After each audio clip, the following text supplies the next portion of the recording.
In June of 1941, the most powerful warship ever built by European hands was sitting at the bottom of the North Atlantic. She'd been afloat for less than 9 months. She'd fired her guns in anger exactly once. She'd sunk one ship, admittedly the most famous warship in the Royal Navy, HMS Hood, pride of the British Empire, gone in 3 minutes with 1,400 men. And then she'd been hunted down by every available ship Britain could throw at the ocean, and she'd been destroyed. The Bismarck, 41,000 tons of German engineering ambition, gone. And here's what I keep coming back to, sitting in this study with the books and the after-action reports and the translated German Naval Conference minutes stacked around me. The entire Royal Navy mobilized. And I mean the entire Royal Navy, from Iceland to Gibraltar, from home fleet anchorages to Force H out of the Mediterranean, to sink one ship. One. That tells you something. Not about German failure, about German threat, because that's the story nobody quite tells correctly. The Kriegsmarine surface fleet is almost always told as a story of failure. The ships that didn't work, the admirals who were too cautious, the battleships that hid in fjords and achieved nothing. And I understand why that narrative exists. It's not entirely wrong, but it misses something fundamental. Something that I think becomes visible only when you sit with the full record, rather than the highlights. At its peak, a handful of German surface ships. We're talking about fewer than a dozen major warships at any one time, tied down approximately a third of the Royal Navy's active operational strength. They forced the suspension of entire Arctic convoy operations. They sent 24 Allied merchant ships to the bottom in a single week without firing a shot. They sailed through the English Channel in broad daylight past the most heavily defended coastline on Earth. And Britain's response amounted to 6 biplane torpedo aircraft, none of which hit their target. That's not a failure. That's something more complicated and more interesting than failure. And that's what this documentary is about. I want to be honest with you about something before we begin, because I think you deserve that honesty.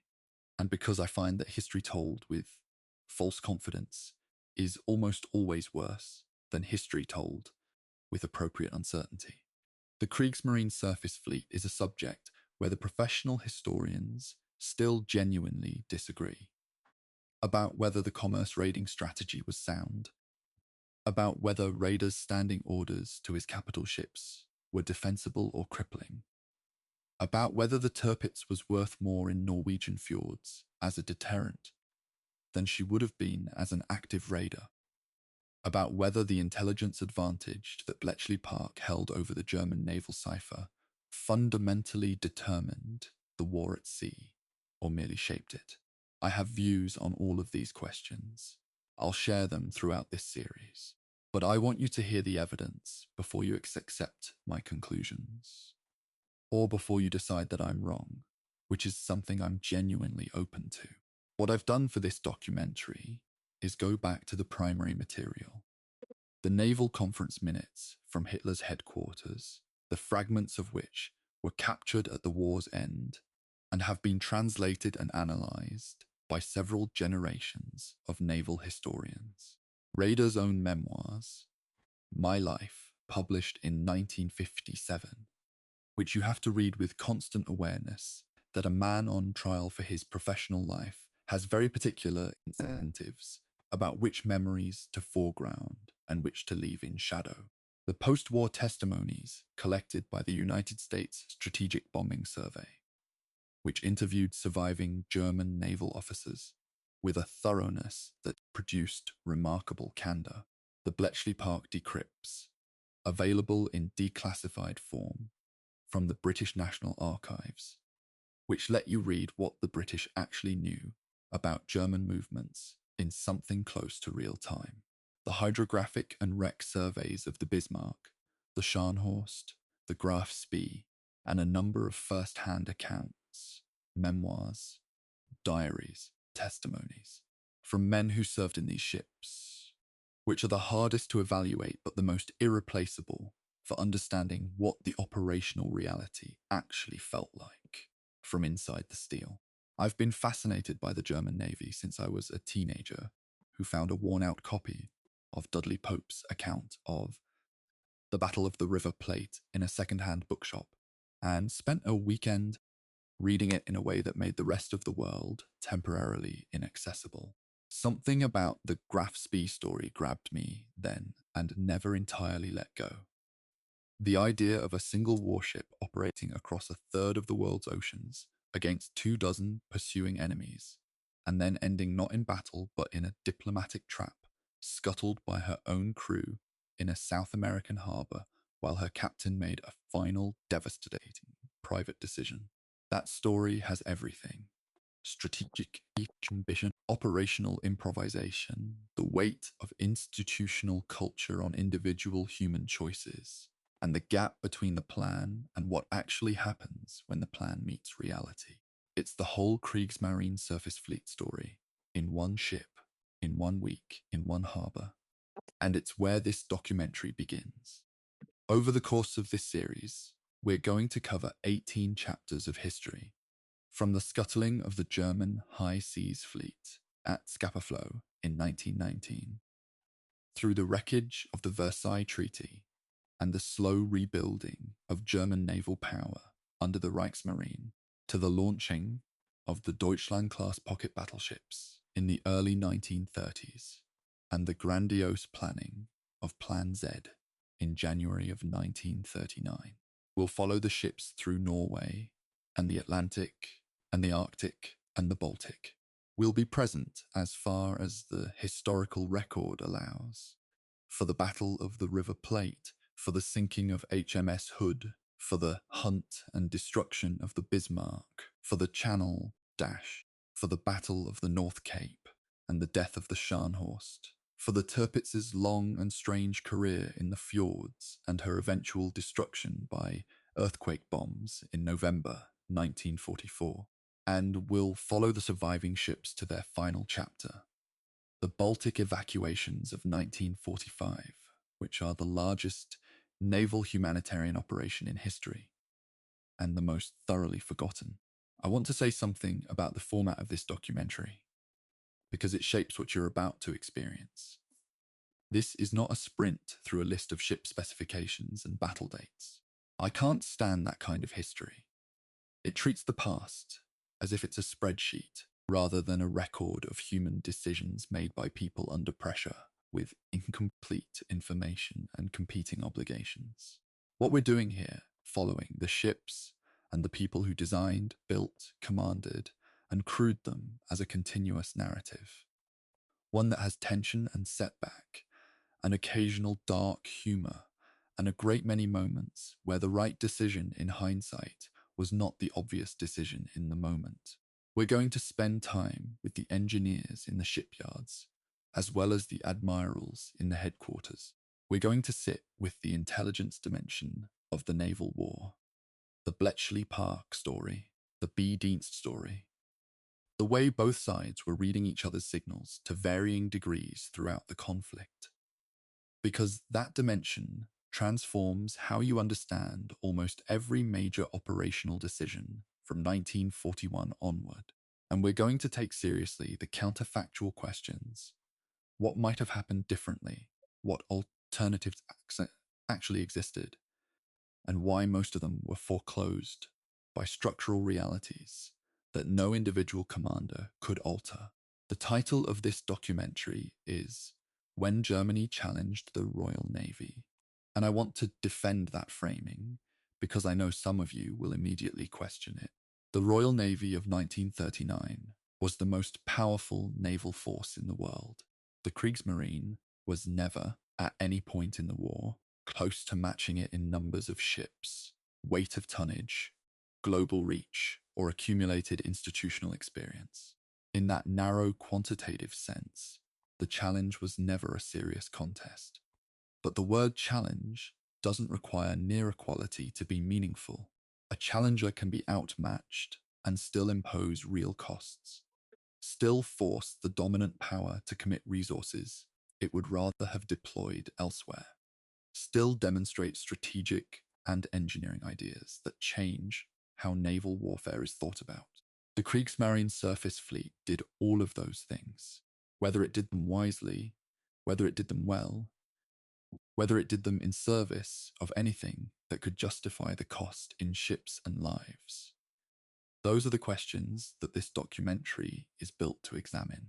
And here is the thing that I want you to hold in mind throughout everything that follows. This story is not separable from its political context, but it's also not reducible to it. The ships were real. The engineering was real. The operational decisions were made by professional naval officers who, in many cases, understood their strategic situation clearly and were operating under constraints they neither designed nor fully controlled.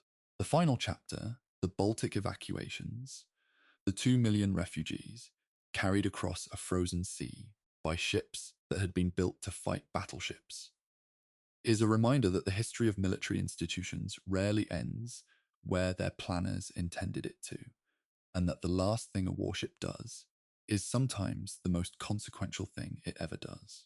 I find that worth sitting with. I hope you will too, so get comfortable.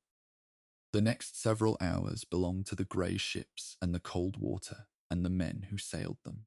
We're going to start where every modern Navy's story has to start, with the wreckage of the war that came before, with 68 ships at anchor in a Scottish harbour under British guard, and with a German admiral who decided that the most important thing he could do for his country's naval future was make sure those ships never flew another flag. We're going to Scapa Flow. It's the 21st of June, 1919. The armistice is 7 months old. The peace treaty has been signed 3 days ago, and the German high seas fleet is about to sink itself. Before the first chapter begins, if you found this introduction compelling enough to stay, please take 30 seconds and subscribe. I know every channel says that. I'm saying it because this kind of long-form, research-driven documentary doesn't find its audience through the recommendation algorithm. It finds it through people who value it enough to share it. If you know someone who reads naval history, who has trouble sleeping without something genuinely worth thinking about, or who has ever wondered whether the popular narrative of the German Navy in the Second World War is missing something, send them here. That's how this work survives. Now, let's begin. Chapter 1, The Ghost Fleet, Scapa Flow and the Inheritance of Defeat. On the 21st of June, 1919, at roughly noon, the German high seas fleet began to sink. Not in battle, not under British fire. It sank because Rear Admiral Ludwig von Reuter, interned at Scapa Flow in the Orkney Islands since November of the previous year, gave the order to scuttle. He'd watched the armistice negotiations stall, feared the British were about to seize his ships permanently, and made the calculation that a German sailor couldn't be asked to hand over his vessel to an enemy without a fight. 52 of the 74 intern ships went to the bottom that day. The British guards, watching from shore and from patrol boats, were stunned. Some were furious. Some, quietly, were not. I always come back to Scapa Flow when I'm trying to understand why the Kriegsmarine existed at all.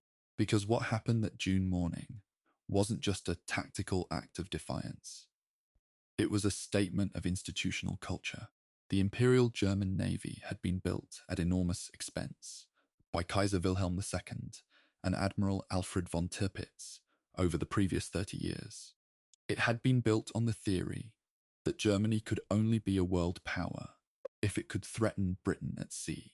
And despite fighting the biggest naval engagement of the war at Jutland in May 1916, an engagement which historians still argue about, which I'll come to in a moment, the High Seas Fleet had never delivered on that theory. It had spent most of the war at anchor in Wilhelmshaven, a fleet in being that tied down British resources without ever decisively engaging them. The historiographical debate around Jutland is actually relevant here, and I want to spend a moment on it. because it informs everything that comes later. The British, at the time, were disappointed. They'd expected annihilation. Admiral Jellicoe had more than 150 ships. The Germans had under 100, and yet the German fleet escaped. Vice Admiral Reinhard Scheer's famous battle turnaway maneuvers, executed twice in deteriorating visibility, are still studied in naval staff colleges today as examples of extraordinary ship handling under pressure. The British lost more ships and more men than the Germans did, but the German fleet never sorted in strength again. Whatever Jutland was for the Germans, it was not the beginning of anything. It was the last gasp of a navy that had been outbuilt, outpaced, and ultimately outcommitted by an adversary that simply would not be moved from its oceanic dominance. The Treaty of Versailles, signed on the 28th of June, 1919, just 1 week after the Scapa Flow scuttling, made Germany's naval position brutally clear. The new German Navy, which would be called the Reichsmarine, was allowed 6 pre-dreadnought battleships, 6 light cruisers, 12 destroyers, and 12 torpedo boats. No submarines, no aircraft. Naval personnel were limited to 15,000 men. Replacement ships could not exceed 10,000 tons displacement. When you lay those numbers out against the Royal Navy of the same period, with its dozens of capital ships, its global reach, its centuries of institutional knowledge, the Versailles Navy looks less like a fighting force and more like a symbolic concession to national dignity. That's almost certainly what the Allies intended it to be. What the Allies didn't intend was what the German naval officers would do with those constraints. There's a particular kind of creativity that thrives under restriction, and the German naval engineering community in the 1920s is a case study in exactly that. The treaty said replacement ships for the old pre-dreadnoughts couldn't exceed 10,000 tons. The German designers set out to build a vessel that appeared on paper to respect that limit while actually delivering firepower that neither treaty nor convention had anticipated. The result would be the Deutschland class, the so-called pocket battleships, and their story begins in the drafting rooms of the late 1920s, where a small group of engineers decided that welded construction and diesel propulsion could change everything. I should be careful here, because this is where the mythology tends to run ahead of the evidence. The pocket battleship concept is often presented as a masterstroke, this perfect loophole ship that outgunned every cruiser and outran every battleship. The reality is more complicated and more interesting. The Deutschland-class ships did carry 6 28-centimeter guns in 2 triple turrets, which gave them a main battery heavier than any cruiser afloat. They used all-diesel propulsion, which was genuinely revolutionary, and gave them a range of roughly 17,000 nautical miles at economical speed, far greater than any oil-burning cruiser of the era.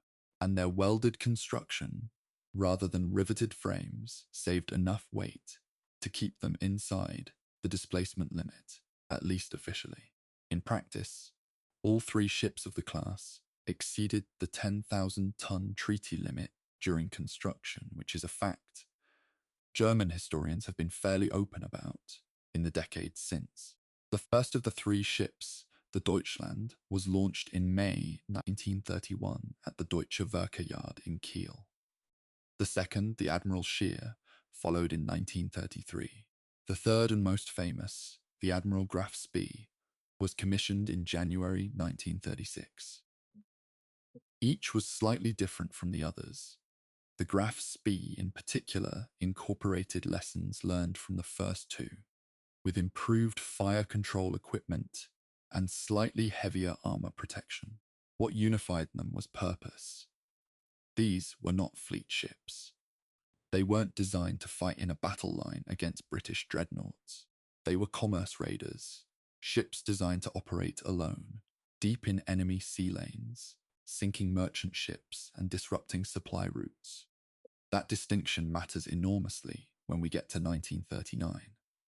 A ship designed for one kind of war, sent into a different kind of war, performs differently than its designers intended. When Adolf Hitler came to power in January 1933, the Kriegsmarine began, cautiously, to plan for something larger.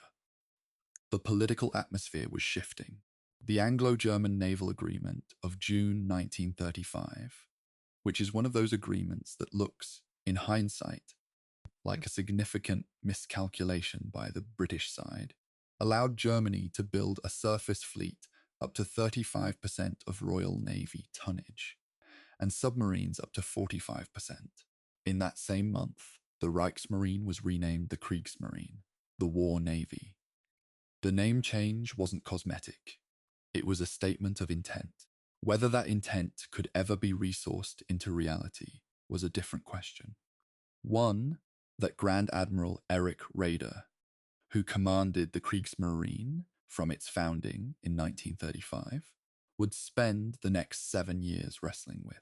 Raeder is a figure I find genuinely difficult to assess with clean judgment.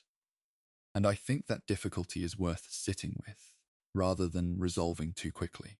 He was a professional naval officer of the old school, methodical, politically conservative, deeply committed to the idea that naval power was built on surface ships rather than submarines. He'd served in the Imperial Navy and watched it rot at anchor during the First World War. He'd watched it scuttle at Scapa Flow. His entire strategic philosophy was organized around the belief that Germany couldn't make that mistake again, that a navy had to fight, had to threaten, had to be present on the seas where it mattered. When he drew up the plans that would eventually become Plan Z in January 1939, he was articulating 30 years of institutional frustration. Plan Z is, depending on your perspective, either the most audacious naval construction program in German history, or the clearest proof that the Kriegsmarine's leadership had fundamentally misread the strategic situation. Raeder proposed a fleet that would, by 1948, include 6 heavy battleships, 4 aircraft carriers, 5 heavy cruisers, 44 light cruisers, 68 destroyers, and 249 submarines. Hitler approved the plan on the 27th of January, 1939, and gave it top priority in Germany's industrial and resource allocation. 6 months later, Germany invaded Poland. Britain declared war 2 days after that. The fleet Raeder had planned to complete in nearly a decade would have to fight, with a fraction of its intended strength, before the year was out. In that gap between the plan and the reality, the entire tragedy of the Kriegsmarine's surface fleet was already written. Chapter 2. The pocket battleships at sea, raiders, hunters, and the First Reckoning. On the 21st of August, 1939, 11 days before the invasion of Poland, and a full 2 weeks before Britain declared war, 2 ships left Wilhelmshaven under the cover of darkness and turned west toward the English Channel. This was Raeder's Plan Z in miniature.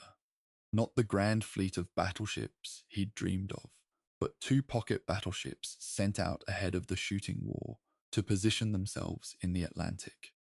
One was the Deutschland. The other was the Admiral Graf Spee. I find the timing of this telling. Raeder was moving before the politicians had finished their maneuvering. He understood, perhaps more clearly than Hitler did, that once Britain entered the war, the window for positioning ships in the open Atlantic would close almost immediately. He was buying operating space before the door shut. The Deutschland went north, eventually operating in the North Atlantic between Greenland and Iceland. The Graf Spee went south, heading for the South Atlantic, and eventually the approaches to the Indian Ocean. Both ships operated under strict orders from Berlin. They were not to attack anything unless the strategic situation was absolutely clear. Hitler, during the first weeks of the war, was still half hoping that Britain might negotiate. The pocket battleships sat in their patrol areas, mostly waiting. while the diplomatic temperature in Europe decided what kind of war this was going to be. The Deutschland sank 2 merchant ships and captured a third before being recalled to Germany in November 1939. Having achieved very little, she would later be renamed the Lutzow. Hitler, apparently, found the prospect of a ship called Deutschland being sunk too symbolically uncomfortable to accept. The Admiral Graf Spee had a different story. Under Captain Hans Langsdorff, she operated across an enormous arc of ocean, the South Atlantic, the waters off the Cape of Good Hope, the approaches to the Indian Ocean. Between September and early December 1939, the Graf Spee sank 9 Allied merchant ships, totaling roughly 50,000 tons of shipping. Langsdorff was, by all accounts, meticulous about the safety of the merchant crews he sank. Survivors consistently reported that German sailors treated them correctly, and in at least one case, Langsdorff kept captured merchant seamen aboard the Graf Spee for weeks, rather than leave them adrift in lifeboats in the South Atlantic. This isn't a small detail. It's evidence that even in a commerce war, individual human decisions shaped the character of operations in ways that strategic plans never quite anticipated. The British response was immediate and enormous. 7 hunting groups, 23 major warships in total, were dispatched to find the Graf Spee. This is one of the most striking statistics of the entire early war at sea. A single German warship of roughly 12,000 tons displacement tied down nearly 24 Allied vessels across millions of square miles of ocean. Whether you think the pocket battleship concept was clever or not, this number is the answer. The threat of the Graf Spee was, strategically, almost as valuable as her actual operations. Every Royal Navy cruiser searching for her in the South Atlantic was a cruiser not doing something else. Commodore Henry Harwood, commanding Hunting Group G, was the officer who caught her. His reasoning was methodical, and in hindsight, exactly right. He calculated that the busy shipping lanes off the Rio de la Plata estuary, where the coasts of Uruguay and Argentina meet, were too lucrative a target for Langsdorff to ignore. He concentrated his 3 ships there, the heavy cruiser HMS Exeter and the light cruisers HMS Ajax and Vuns Achilles. And on the 13th of December 1939, just past 6 in the morning, his calculation proved correct. The Graf Spee appeared on the horizon. What followed was 82 minutes of fighting that would become the first major naval engagement of the Second World War, and the action that established, in the public mind, the shape of the naval contest ahead. The battle itself was not a clean British victory. Langsdorff concentrated his main armament on the Exeter, the heaviest of Harwood's 3 ships, and hit her repeatedly with 28-centimeter shells. The Exeter was seriously damaged, with most of her main battery guns knocked out, on fire, and forced to disengage and make for the Falkland Islands. The Ajax and the Achilles pressed the engagement from both sides, using their speed and smaller silhouettes to complicate the Graf Spee's fire control solutions. Both light cruisers were damaged.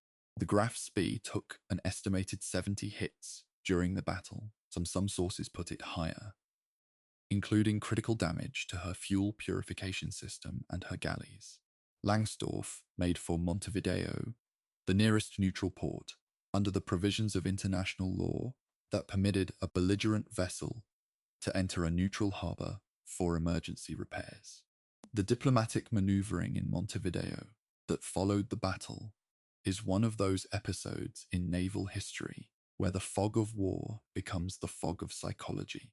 Langsdorff was given 72 hours under international convention, with the Uruguayan government eventually persuading him to accept the maximum allowed period. British intelligence operations, working through diplomatic channels and planted press stories, convinced Langsdorff that powerful Royal Navy reinforcements were waiting just outside the estuary's territorial waters. In reality, Only the heavy cruiser HMS Cumberland had arrived to join the two damaged light cruisers. But Langsdorff believed the reports. He sent a signal to Berlin asking for authorization to intern the ship in Argentina or to fight to the last. Berlin's response was unequivocal. No internment. On the 17th of December, 1939, just after sunset, the Graf Spee moved out into the estuary under her own power and was then blown up by her own crew. She settled in the shallow water, much of her superstructure still visible above the surface. 2 days later, Captain Hans Langsdorff shot himself in his hotel room in Buenos Aires, lying on the Graf Spee's battle ensign. His suicide note, recovered and quoted in subsequent historical accounts, made clear that he considered himself personally responsible for the loss of his ship and unwilling to survive her. I've read this sequence of events many times, and I still find it affecting, not for any romantic notion of naval honor, but because it illustrates how completely the personal and the institutional were intertwined in the German naval culture of that era. Langsdorff wasn't a man who had failed by ordinary military standards. He'd sailed a single ship against a chase force of 23, conducted operations across a third of the world's oceans, and only lost his vessel when outmaneuvered diplomatically rather than militarily. But the culture he served didn't have a category for that kind of outcome. The Admiral Scheer, the second of the Deutschland-class ships, had a far more successful commerce raiding career, though it came later. In October 1940, under Captain Theodor Kranzke, the Scheer broke out into the Atlantic, and over the next 5 months covered roughly 46,000 nautical miles, operating across the North and South Atlantic, and even into the Indian Ocean. She sank 17 ships totaling roughly 99,000 tons. Her most famous engagement was the attack on convoy HX-80V in November 1940, where she engaged the armed merchant cruiser HMS Jervis Bay, a converted passenger liner with antique guns that placed itself between the Scheer and the convoy.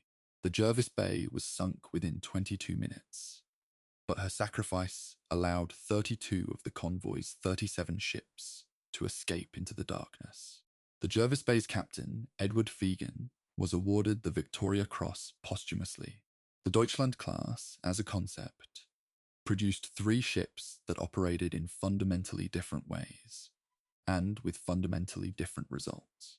The Deutschland herself achieved little, was recalled early, and spent much of the war on secondary duties. The Graf Spee achieved genuine operational impact, but ended in scuttling and its commander's death after a diplomatic rather than military failure. The Admiral Scheer was the most successful of the 3 by raw tonnage figures, operating for 5 months without being brought to decisive engagement. What these 3 histories collectively demonstrate is that the pocket battleship wasn't a single thing. It was a platform whose effectiveness depended almost entirely on the operational context and the commanding officer's judgment. That's a more complicated finding than pocket battleships worked or pocket battleships failed. It's the kind of finding that military historians tend to argue about for decades, which they have. Chapter 3. The Scharnhorst and Gneisenau, the twin threats that frightened an empire. If the pocket battleships were designed to operate alone, as individual commerce raiders prowling distant sea lanes, the Scharnhorst and the Gneisenau were designed for something different. They were built to work together. They were designed to represent, in the most direct possible terms, the resurgence of German naval ambition. Ships large enough to threaten British capital ships, fast enough to run from anything they couldn't fight. When they were laid down in the mid-1930s, they were the largest warships Germany had built since the High Seas Fleet, and their commissioning in 1938 and 39, respectively, was noticed in London in a way that the pocket battleships, for all their cleverness, never quite managed.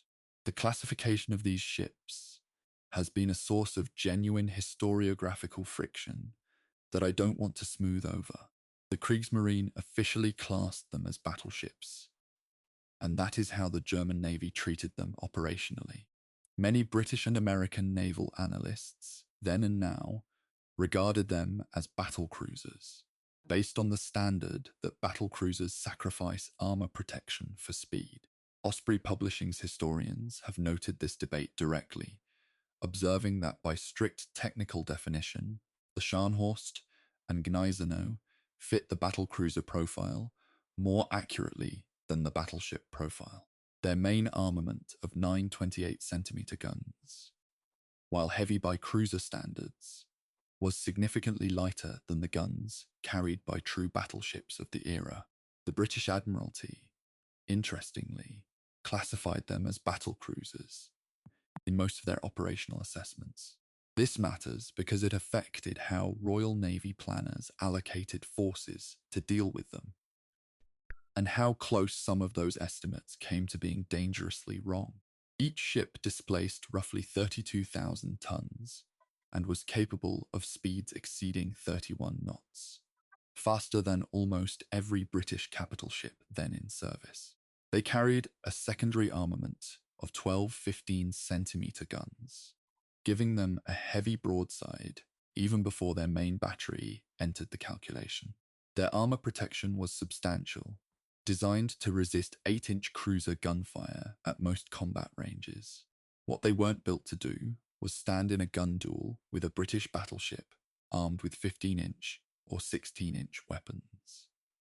Raeder understood this. The entire operational concept for these ships was built around avoiding that scenario, using their speed to disengage from anything they couldn't handle, and their firepower to destroy everything they could.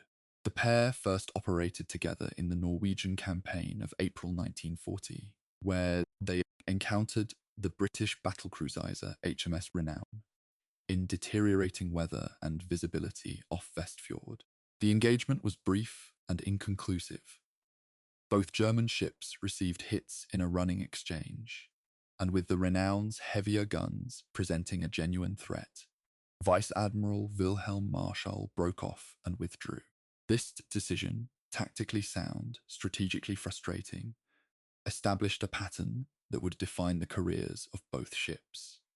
They could threaten, they could engage, but at the first suggestion of a heavier opponent, Berlin's standing orders required disengagement. The ships were too valuable to risk. The Norwegian operation cost the Kriegsmarine dearly in other ways. The light cruisers Königsberg and Blücher were both lost. The Königsberg to dive bombing by Fleet Air Arm Skua aircraft, making her the first major warship ever sunk by air attack in wartime, and the Blücher to a combination of shore-based torpedo tubes and coastal artillery in the Oslofjord. The destroyers suffered catastrophically at Narvik, where 2 engagements with Royal Navy forces in April 1940 destroyed all 10 German destroyers present. The Kriegsmarine's destroyer force was effectively halved in a single campaign. That loss would constrain surface fleet operations for the remainder of the war, because heavy ships operating without adequate destroyer escort in confined waters were acutely vulnerable to submarine and torpedo attack. Raeder knew this. He'd known it before Norway. The decision to support the Norwegian operation with the surface fleet had been a political one, driven by Hitler, and the cost had been paid in steel. Operation Berlin, launched in late January 1941, was Raeder's most successful deployment of the twin battlecruisers. Under Admiral Günther Lütjens, the same officer who would command the Bismarck's final operation 4 months later, the Scharnhorst and Gneisenau broke into the North Atlantic and spent nearly 2 months operating against Allied convoys. The operation lasted from the 22nd of January to the 22nd of March 1941. During that time, Lütjens' force sank or captured 22 Allied merchant ships totaling roughly 115,000 tons. This was not random raiding. Lutyens systematically found convoys, identified the escort configuration, and declined to engage if a Royal Navy battleship was present, as Raeder's orders required. When convoys were escorted only by cruisers or corvettes, he attacked. When a battleship appeared on the horizon, he turned away. I've spent time with the operational logs from this period, translated extracts available through various naval archives. And what strikes me most is the methodical patience of it. Lutyens wasn't reckless. He wasn't trying to win the war in an afternoon. He was doing precisely what Raeder's commerce warfare doctrine asked of him, moving through weather systems, exploiting poor visibility, carefully conserving fuel and ammunition.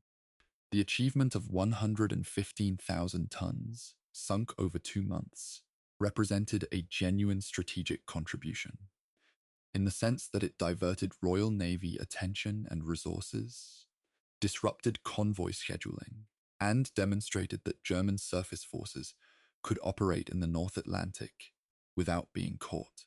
But it didn't change the fundamental calculus.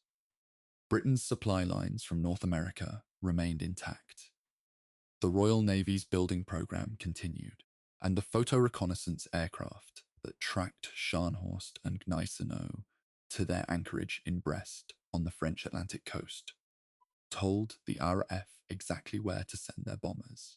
The two ships spent the next year in Brest under repeated air attack. And this is where the story of the twin battlecruisers begins to fracture along lines that no one in the Kriegsmarine had quite planned for. Bombs hit the Gneisenau in April 1941 and again in July, causing serious damage that kept her in dry dock for months. The Scharnhorst was torpedoed by a British aircraft in June 1941 and required her own extensive repairs. By the end of 1941, both ships were operational again, but the political situation around them had changed completely. The entry of the United States into the war in December 1941, the widening of the conflict, and Hitler's increasingly erratic interventions in naval operations had fundamentally altered the environment in which Raeder was trying to operate. The Channel Dash of February 1942, Operation Cerberus, is one of those episodes that can be read two completely different ways depending on what question you ask. The operation was strategically necessary. Raeder wanted the ships back in Norwegian waters to threaten Allied convoys and tie down British naval forces in the North Sea. The route through the English Channel was dangerous, but paradoxically, safer than the route around the north of Scotland, where British naval forces were concentrated. Hitler approved the plan. On the 11th of February 1942, the Scharnhorst, Gneisenau, the heavy cruiser Prinz Eugen, and a protective screen of destroyers and torpedo boats slipped out of Brest in darkness and ran at full speed up the English Channel. They passed through the Strait of Dover in broad daylight. The British response was chaotic, delayed, and inadequately coordinated, the result of poor intelligence, communications failures, and the sheer audacity of the German operation. 6 Swordfish torpedo aircraft of the Fleet Air Arm, led by Lieutenant Commander Eugene Esmond, attacked the German formation through a wall of anti-aircraft fire and fighter opposition. All 6 Swordfish were shot down. Not one torpedo hit. Esmond was awarded the Victoria Cross posthumously. Both battle cruisers struck mines near the Dutch coast, the Scharnhorst twice, but both made it to German ports. The British press, correctly, called it a national humiliation. The Times of London's editorial on the 13th of February 1942 is worth citing here for its controlled fury.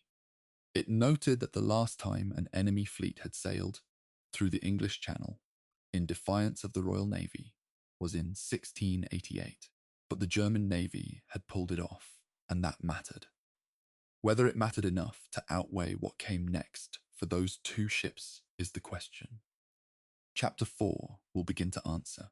Chapter 4, Bismarck, the ship that became a myth. Before I tell you what happened to the Bismarck, I want to tell you what she was, not the myth, the machine.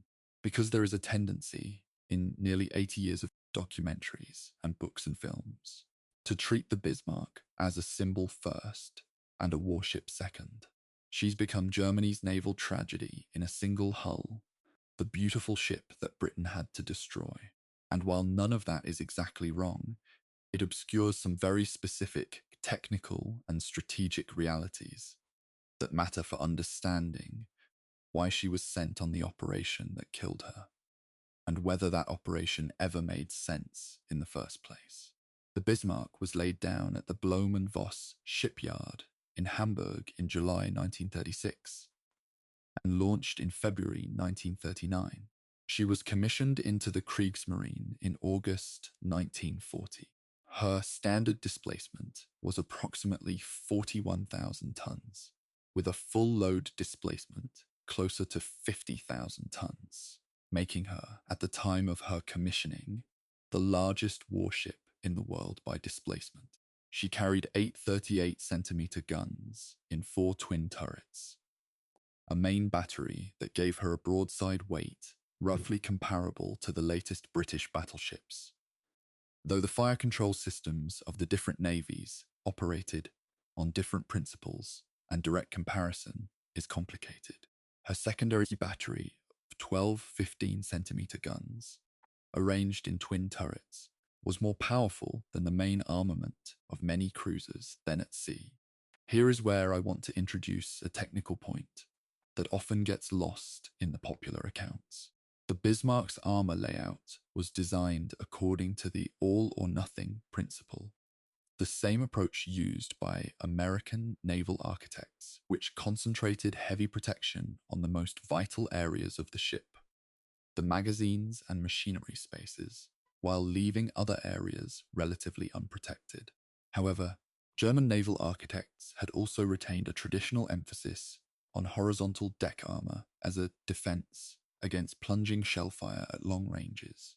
The result was a ship that was extraordinarily difficult to sink through gunfire alone, but that had certain vulnerabilities, particularly to underwater damage, that the Kriegsmarine's operational planners may not have fully weighted in their risk assessments.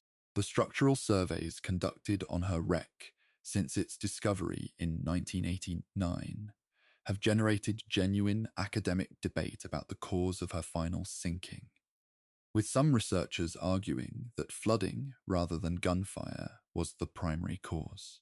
That debate hasn't been resolved. Admiral Lütjens took command of the operation designated Exercise Rhine, Unternehmen Rheinübung, in May 1941. The strategic concept was to use the Bismarck and the heavy cruiser Prinz Eugen together in the North Atlantic, repeating the success of Operation Berlin with capital ships instead of battlecruisers. Raeder hoped that the presence of the Bismarck would deter British escort battleships from engaging, while the Prinz Eugen attacked the merchantmen. It was a reasonable concept on paper. In practice, it required everything to go right during the breakout phase, which is the phase that went wrong. The Bismarck and Prinz Eugen left Gdynia on the 18th of May 1941 and made their way through the Kattegat and into Norwegian waters. A Swedish cruiser spotted them in the Kattegat and reported their position. Though Swedish neutrality meant the intelligence reached British naval intelligence through unofficial channels that took time to process. A British photo reconnaissance aircraft found the ships at anchor in a Norwegian fjord near Bergen on the 21st of May. By the time the ships had left Norwegian waters and were heading northwest toward the Denmark Strait, the British home fleet was already moving. Admiral Sir John Tovey, commanding the home fleet, dispatched the battlecruiser HMS Hood and the new battleship HMS Prince of Wales, still working up, with civilian contractors still aboard, to intercept the German ships in the Denmark Strait, the roughly 320-kilometer passage between Iceland and Greenland. The Hood was the pride of the Royal Navy, the largest warship afloat when she was built. a ship that had symbolized British naval supremacy to an entire generation. She was also in the uncomfortable assessment of British naval architects who'd been lobbying for her reconstruction since the 1930s. Dangerously under-armoured on her horizontal deck surfaces against the plunging fire that long-range naval gunnery produced. Requests to modernise her had been deferred repeatedly during the 1930s for lack of funds, and then deferred again after war broke out because she couldn't be spared from operational duties. At 5:52 in the morning on the 24th of May, 1941, in the Denmark Strait, the two forces made contact. Vice Admiral Lancelot Holland, commanding from the Hood, ordered a course that brought his ships toward the German force at an angle, which, at the ranges involved, meant that only his forward guns could bear. He was trying to close the range quickly to reduce the danger from plunging fire. The engagement lasted approximately 8 minutes from first shot to catastrophe. The Hood took multiple hits and at approximately 6 in the morning exploded catastrophically, her aft magazines detonating in a column of fire visible from 30 miles. She sank in approximately 3 minutes. Of her complement of roughly 1,400 men, 3 survived. I've read the survivor accounts from the Hood. I've read able seaman Ted Briggs's testimony many times. He described being on the compass platform and then suddenly being in the water, with no clear sense of how he got there. The ship was simply gone from around him before his mind could register the sequence of events. I don't think any amount of strategic analysis or technical specification quite prepares you for that sentence. A ship the size of a small town, gone in 3 minutes, leaving 3 men alive. The Hood's loss was not just a military shock, it was a psychological one, and it demanded, in a way that the loss of any lesser ship might not have, an absolute British response. The Bismarck could not be allowed to reach port. The subsequent hunt for the Bismarck has been covered in enough books and films that I won't repeat every movement here. What matters for our purposes, the story of the Kriegsmarine surface fleet, is a sequence of decisions and intelligence moments that sealed the ship's fate. The Bismarck damaged the Prince of Wales sufficiently in the Denmark Strait engagement to force the British battleship to disengage. She also took 2 hits herself, one of which caused a fuel leak that began slowly draining her range and speed. Lütjens detached the Prinz Eugen to continue commerce raiding independently and turned the Bismarck toward the French port of Saint-Nazaire for repairs. For 31 hours, the British lost her. The Admiralty, tracking her by direction finding on her radio transmissions, made an error in plotting her course. An error that sent Tovey's pursuing ships on a pursuit track that actually took them further from the Bismarck before the mistake was corrected. It was a decoded German signal, processed at Bletchley Park, and passed to a Catalina aircraft operating from Northern Ireland, that relocated the ship on the 26th of May, roughly 700 miles from Brest, and still making for port.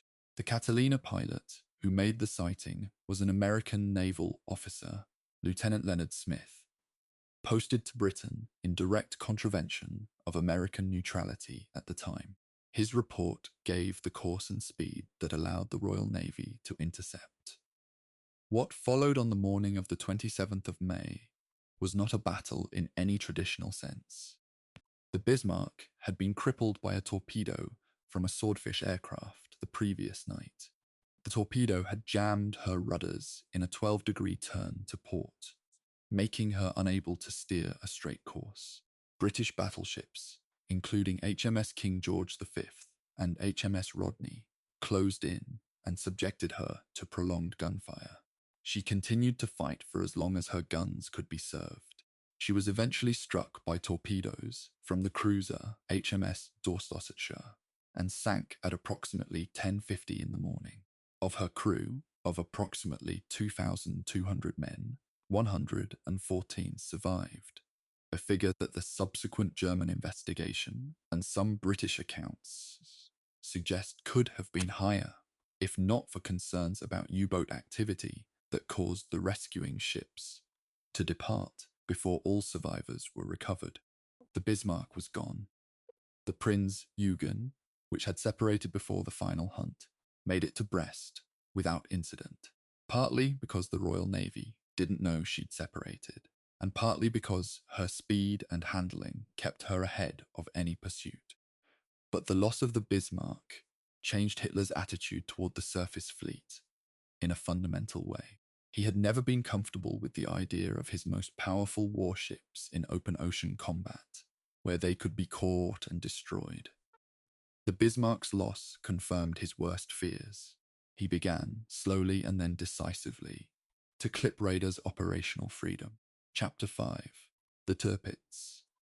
A giant that never fought, the Tirpitz is the most paradoxical ship in this entire story, and I've come to think she's also the most revealing. She was the Bismarck's sister. Same class, same general specifications, slightly different internal arrangements. Commissioned into the Kriegsmarine in February 1941, while her sister was still working up to operational readiness. She was, by many measures, the most powerful surface warship in European waters for most of the period she served. She was also one of the least used capital ships in the history of major power naval warfare.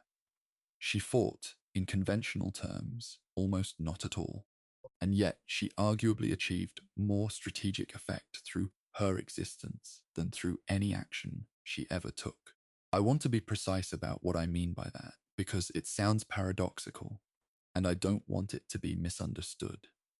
The Tirpitz spent most of her operational life anchored in Norwegian fjords.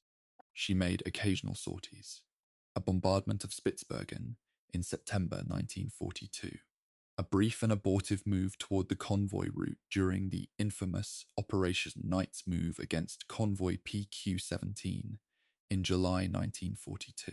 She was never the direct instrument of a decisive naval engagement. But by existing, by sitting in those fjords with her 838-centimeter guns, she compelled the Royal Navy to maintain a substantial covering force in northern waters at all times. The battleship HMS Duke of York, fleet carriers, cruisers, destroyers, all committed to the Northern Theatre specifically to ensure that the Tirpitz could not sortie uncontested. This is the concept naval strategists call a fleet in being, and it's worth understanding how much strategic utility that concept actually delivered. The convoy PQ-17 disaster of July 1942 illustrates both the power and the cost of the Tirpitz threat.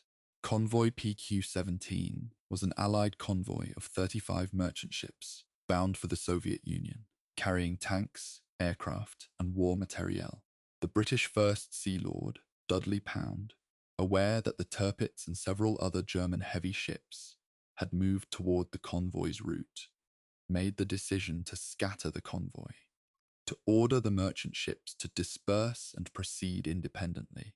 The escort withdrew. The Tirpitz, in the event, never actually engaged. She turned back to her fjord after being detected, but the scattered merchant ships, without convoy protection, were individually attacked by German aircraft and submarines over the following days. 24 of the 35 ships were sunk. It was one of the worst convoy disasters of the entire war. The Tirpitz, by doing nothing, had contributed to the loss of nearly 2/3 of a major Allied convoy. The historiographical argument about Pound's decision is fierce and has never been fully resolved. Some accounts describe it as a failure of nerve, a catastrophic misreading of the intelligence picture. Others argue that Pound had imperfect information, was working against an uncertain timeline, and made a defensible, if ultimately disastrous decision under conditions of genuine uncertainty. I lean toward the view that the decision was wrong, but I hold that view carefully. Because I have the advantage of knowing what actually happened, and Pound didn't, what isn't in dispute is that the threat of the Tirpitz entirely independent of anything she actually did, was sufficient to drive a strategic decision that cost 24 merchant ships and the supplies they carried.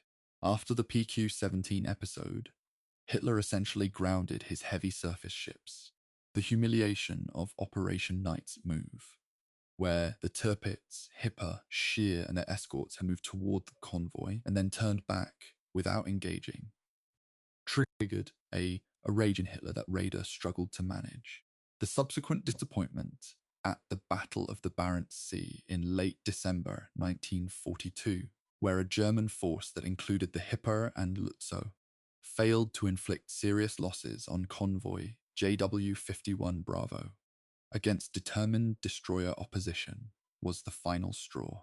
Hitler summoned Raeder to a meeting in January 1943 and delivered what naval historians have described as one of the most extraordinary dressing downs of a senior naval commander in modern warfare, a lengthy, furious monologue in which Hitler argued that the entire German surface fleet was useless, that the big ships should be scrapped, and that their guns should be removed and installed as coastal artillery. Raeder resigned shortly afterward.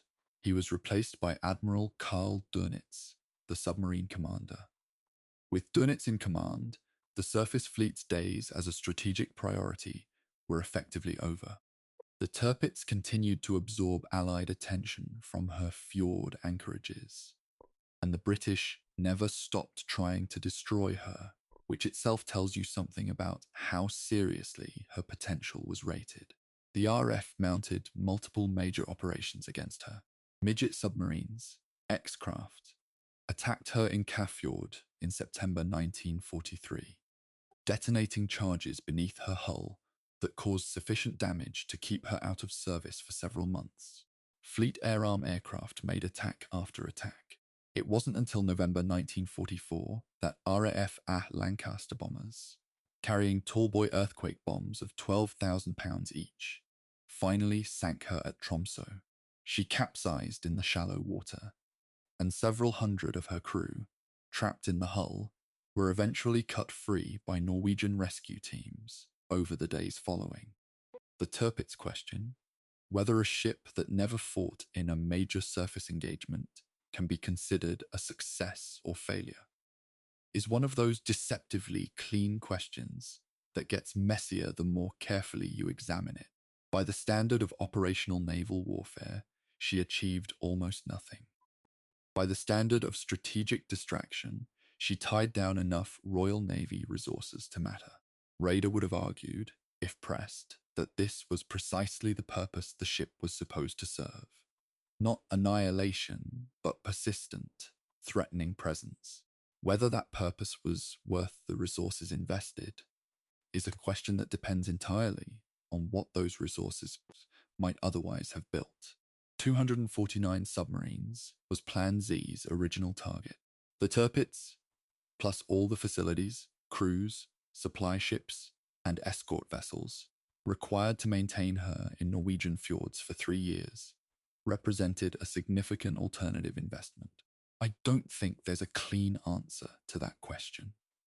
I'm not sure there's supposed to be. The Tirpitz was the logical endpoint of a strategic concept. The capital ship as deterrent, as immovable threat, as fleet in being, that the First World War had already tested and found wanting. The German naval leadership in the 1930s had absorbed the lesson of Jutland differently than the British had. They believed that the lesson was be more aggressive. Deploy your capital ships as commerce raiders rather than leaving them in harbour, waiting for a decisive battle that never came. The Tirpitz was what happened when that doctrine met Hitler's personal interference, the loss of the Bismarck, and the structural inability of the Kriegsmarine to project power at the distances involved without massive fleet carriers, support it never possessed. She was a great ship that the war it was fought in couldn't quite use. Chapter 6. The Heavy Cruisers. Hipper, Blücher, and the ships that fought where the battleships wouldn't. There's a particular kind of warship that tends to get lost in the telling of Second World War naval history. It doesn't have the mythic weight of a Bismarck or a Scharnhorst. It isn't as technically clever as a pocket battleship or as strategically ambiguous as a carrier.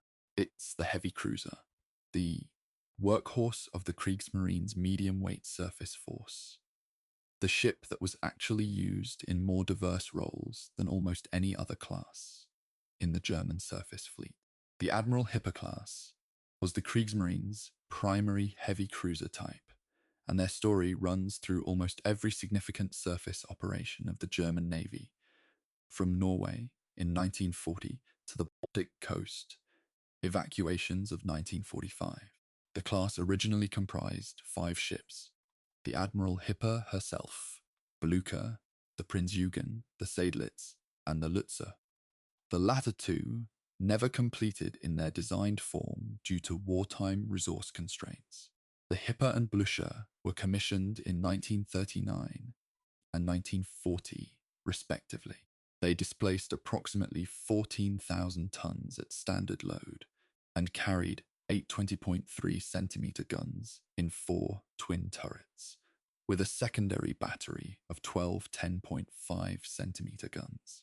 Their design speed was 32 knots, fast enough to run from a battleship and fight anything lighter. The Osprey Comparative Study of German and Royal Navy heavy cruisers notes that in terms of individual firepower and speed, the Hitler class was a reasonable match for contemporary British heavy cruisers, though British fire control systems were in some respects more sophisticated. The Blucher's fate in the Norwegian campaign of April 1940 is one of those episodes I keep returning to as a case study in how thoroughly intelligence failures and command assumptions can destroy even excellent equipment. The Blucher was the flagship of the German force assigned to seize Oslo, sailing up the Oslo fjord in the early hours of the 9th of April, 1940. The German planners assumed that the Norwegian coastal defences at the Drobak Narrows, a centuries-old fortification called Oscarsborg, were outdated and inadequately manned. They were partly right on the first count and catastrophically wrong on the second. The fortress was equipped with 28 centimeter Krupp guns dating from the 1891 installation, and torpedo tubes that had not been fired in anger in living memory. The 70-year-old commandant of the fortress, Colonel Birger Eriksen, gave the order to fire without waiting for authorization. The Blucher took multiple large-caliber shell hits and then 2 torpedo hits. She caught fire, capsized, and sank with severe loss of life. Her sinking delayed the German seizure of Oslo by several hours, long enough for the Norwegian royal family, the government, and critically, the national gold reserves to evacuate by road. I find Eriksen's decision remarkable for reasons that have nothing to do with military romanticism. He had no air support, no naval backup, and no reasonable expectation of survival for his garrison once the Germans consolidated their hold on the country. He made his decision based on standing orders and professional judgment in the middle of the night, in the space of a few minutes. The historiographical record suggests he feared a court-martial for exceeding his authority. He received instead Norway's highest military decoration. The Blucher, modern, powerful, barely commissioned, was sunk by guns that had been installed before the automobile was invented by a commander who simply refused to not do his job. The Admiral Hitler had a more extensive career than her ill-fated sister. She participated in the Norwegian campaign, was damaged in action with the British destroyer HMS Glowworm in April 1940. The Glowworm rammed the Hitler before being sunk, tearing a hole in the cruiser's bow, and then spent much of 1940 in repair. In December 1940, under Captain Helmuth High, she made a sortie into the North Atlantic and caught a British troop convoy, sinking 1 transport and damaging 2 others before breaking off the action. In February 1941, she made another Atlantic sortie, sinking 7 merchant ships totaling 33,000 tons before returning to Brest. These operations were real, if modest, contributions to the commerce warfare strategy Raeder was pursuing. What the Hipper's career demonstrates, more than anything else, is the chronic fuel problem that constrained Kriegsmarine's surface operations throughout the war.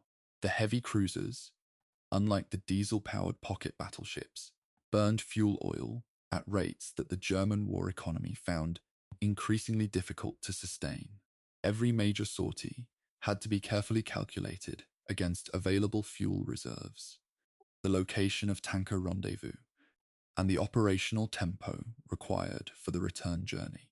This wasn't a problem unique to the Hipper. It affected the entire surface fleet. But it was particularly acute for the heavy cruisers because they didn't have the extreme range of the pocket battleships and couldn't carry enough fuel for truly extended operations. By 1942, fuel constraints had become one of the primary limiting factors on surface fleet deployment, independent of Hitler's restrictions or Raeder's strategic preferences. The Prinz Eugen, the third completed ship of the class, had the longest and most complicated operational career of all the Hipper-class cruisers. She accompanied the Bismarck during Operation Rhine exercise, separated from her before the final hunt, and made it to Brest safely. She participated in the Channel Dash in February 1942, sustaining mine damage near the Dutch coast, but reaching port. She operated in the Baltic in 1942 and 43, was involved in a collision with the light cruiser Leipzig in October 1944 that caused serious damage to both ships, and then, remarkably, survived the entire war intact.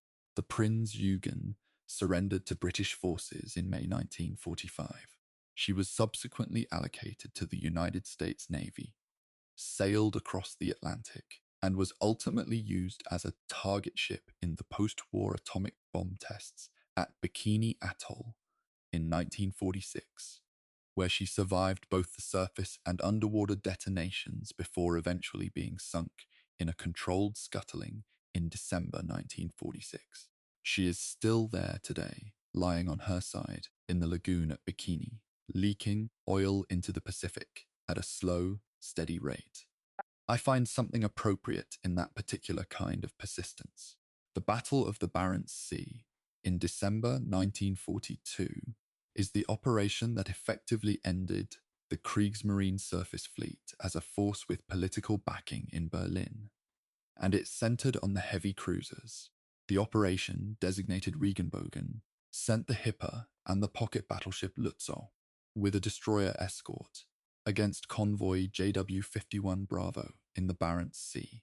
The convoy carried supplies bound for the Soviet Union and was escorted by a small force of destroyers and corvettes under Captain Robert Sherbrooke, with the distant cover of 2 British cruisers, HMS Sheffield and HMS Jamaica. The German force had overwhelming firepower on paper. What it didn't have was operational clarity about the engagement's rules. Hitler's standing orders remained in effect, prohibiting his big ships from risking serious damage. The Hipper did engage, damaging several British destroyers. Sherbrooke's destroyers made torpedo attacks against the Hipper, despite being massively outgunned, using smoke and aggressive maneuvering to complicate the German fire control picture. Captain Sherbrooke was severely wounded during the engagement. A shell burst destroyed his left eye, but he continued to direct the defense until loss of consciousness forced him to transfer command. He received the Victoria Cross. The Lutzow, operating further from the convoy, made no effective contribution. The British cruisers arrived, fired on the Hipper, and the entire German force withdrew. The convoy lost only 1 ship. The official German communiqué, which reached Hitler before the accurate after-action report did, suggested that the operation had been a success, when the truth arrived that the convoy had survived virtually intact. Hitler's reaction was the explosion that ended Raeder's career and fundamentally changed the Kriegsmarine's trajectory. There's a kind of structural tragedy in the story of the Kriegsmarine heavy cruisers that becomes clearer when you step back from the individual battles and look at the pattern. These were capable ships, commanded by generally competent officers, operating under standing orders that made aggressive action extremely difficult, and under political oversight that punished failure with a fury that discouraged initiative. The result was a force that was never quite free to fight the way its designers had intended, neither cautious enough to be a true fleet in being, nor aggressive enough to be a genuine commerce warfare threat. They occupied an uncomfortable middle ground, doing enough to attract British attention, without doing enough to decisively affect British strategy.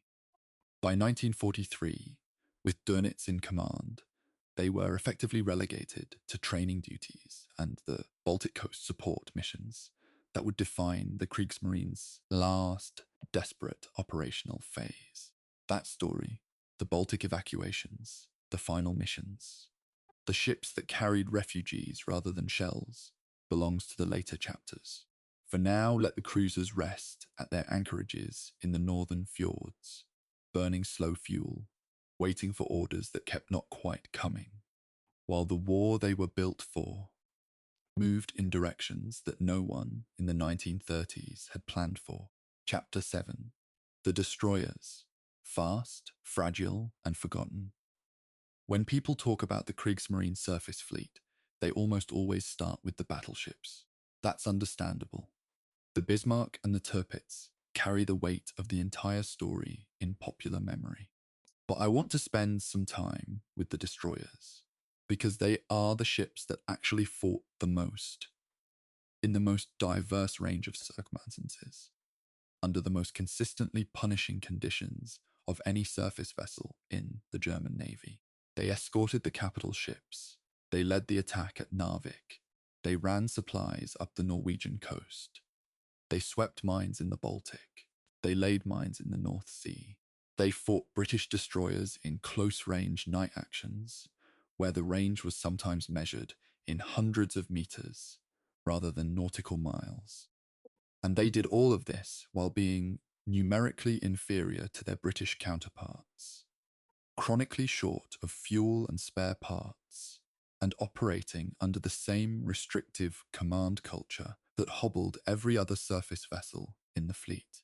The Kriegsmarine entered the war with roughly 22 fleet destroyers, organized into the Type 30V, Type 30V-A, and Type 36 classes.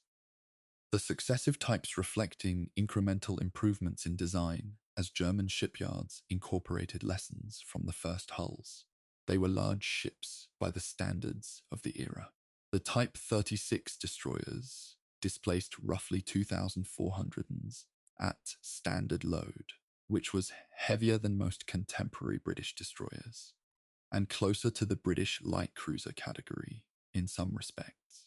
They carried 5 12.7 centimeter guns, 8 torpedo tubes in 2 quadruple mounts, and a mine-laying capability that proved genuinely useful in the early war operations in the North Sea. Their designed speed of 38 knots was impressive on paper, though in practice, especially in North Atlantic weather, maintaining high speed in heavy seas caused structural stress that kept the German destroyer force in repair yards more often than Raeder would have liked. There was a fundamental engineering problem with the German destroyers that naval historians have examined at length, and that I think deserves honest attention here. Their high-pressure steam plant was technically advanced. The turbines operated at conditions that delivered excellent power output, but the system was mechanically unreliable in sustained operational service. Boiler failures, turbine problems, and propulsion breakdowns occurred with a frequency that would have been considered unacceptable in the Royal Navy. In one of the more striking figures from the pre-war and early war period, it was not unusual for a German destroyer flotilla to lose a third or more of its ships to mechanical defects before an operation began. This wasn't a secret. The Kriegsmarine's own engineering reports acknowledged the problem repeatedly. The fixes were partial and cumulative rather than fundamental, and the reliability issue followed the destroyer force throughout the war. The Battle of Narvik in April 1940 was the destroyer force's defining moment, and it was, depending on how you read it, either a display of extraordinary fighting spirit or a catastrophic operational misuse of an irreplaceable asset, or both simultaneously. The German destroyer force committed to the Norwegian campaign comprised 10 destroyers of the 20th Destroyer Flotilla, carrying mountain troops for the seizure of the port. They arrived at Narvik in the early hours of the 9th of April 1940 in a snowstorm, sank the two elderly Norwegian coast defense ships guarding the approaches, and landed their troops. So far, so good. The problem was fuel. The destroyers had consumed most of their operational reserves on the run north, and were dependent on German tankers for the fuel to return. Those tankers were late, and while the destroyers waited in the fjord, the Royal Navy arrived. The First Battle of Narvik on the 10th of April was a confused night action in a snowstorm in which 5 British destroyers surprised 5 German destroyers in the harbour. 2 German destroyers and 2 British destroyers were sunk in the initial exchange, and several more were seriously damaged on both sides. 3 days later, on the 13th of April, the British returned with the battleship HMS Warspite and 9 destroyers. The remaining 8 German destroyers, low on fuel and ammunition, fought until their ships were no longer serviceable. All 8 were eventually sunk, some beached, some scuttled, some sunk by gunfire. German destroyer personnel went ashore and fought alongside the army for weeks in the mountains above Narvik. The entire 20th destroyer flotilla was gone. 10 destroyers, nearly half the Kriegsmarine's destroyer strength, lost in a single fjord in 3 days. It was a loss the surface fleet never fully recovered from. I want to pause on the Narvik destroyers for a moment, because their story illustrates something about the Kriegsmarine that the battleship narratives tend to obscure. The destroyer commanders at Narvik fought with genuine tenacity in conditions of severe material disadvantage, low fuel, depleted ammunition, confined waters that negated speed, against a British force that included a battleship. Their sacrifice bought enough time for the army to consolidate the occupation of the port, which was the original strategic objective. In that narrow sense, the operation achieved its aim, but the cost was ruinous and permanent. Raeder had committed his destroyers to the Norwegian operation, knowing the risks, and the result was that for the remainder of the war, every surface operation he planned had to account for a destroyer force that was roughly half the size it should have been. The tactical sacrifice had been made for a strategic objective: control of Norway and its iron ore shipping routes, that proved less strategically decisive than the planners had hoped. The destroyer operations in the Baltic, English Channel, and Norwegian coastal routes from 1941 onward are less dramatic, but, in their way, more representative of what the German destroyer force actually did for most of the war. They escorted capital ships on their fjord transits. They provided anti-submarine screens for the heavy ships. They ran ammunition and supplies to German garrisons on the Norwegian coast. They participated in the Channel Dash in February 1942 as part of the torpedo boat and destroyer screen that protected the Scharnhorst, Gneisenau, and Prinz Eugen. In the Baltic, as the war turned against Germany from 1943 onward, German destroyers became increasingly important in the coastal warfare and mine-laying operations that formed the defensive perimeter of the Eastern Baltic. These operations were unglamorous, constant, and genuinely dangerous. The Baltic mine density by 1944 was among the highest of any body of water in the world. The night actions fought by German destroyers against Royal Navy forces in the English Channel and the Bay of Biscay during 1943 and 44 were some of the most intensely fought surface engagements of the entire war, and they are almost entirely absent from popular history. The Battle of Ushant in December 1943, for example, saw a German destroyer force engage a British force in an action that cost both sides significant ships. Yet this engagement is covered in only a handful of specialist monographs. There's a pattern here that I find worth noting.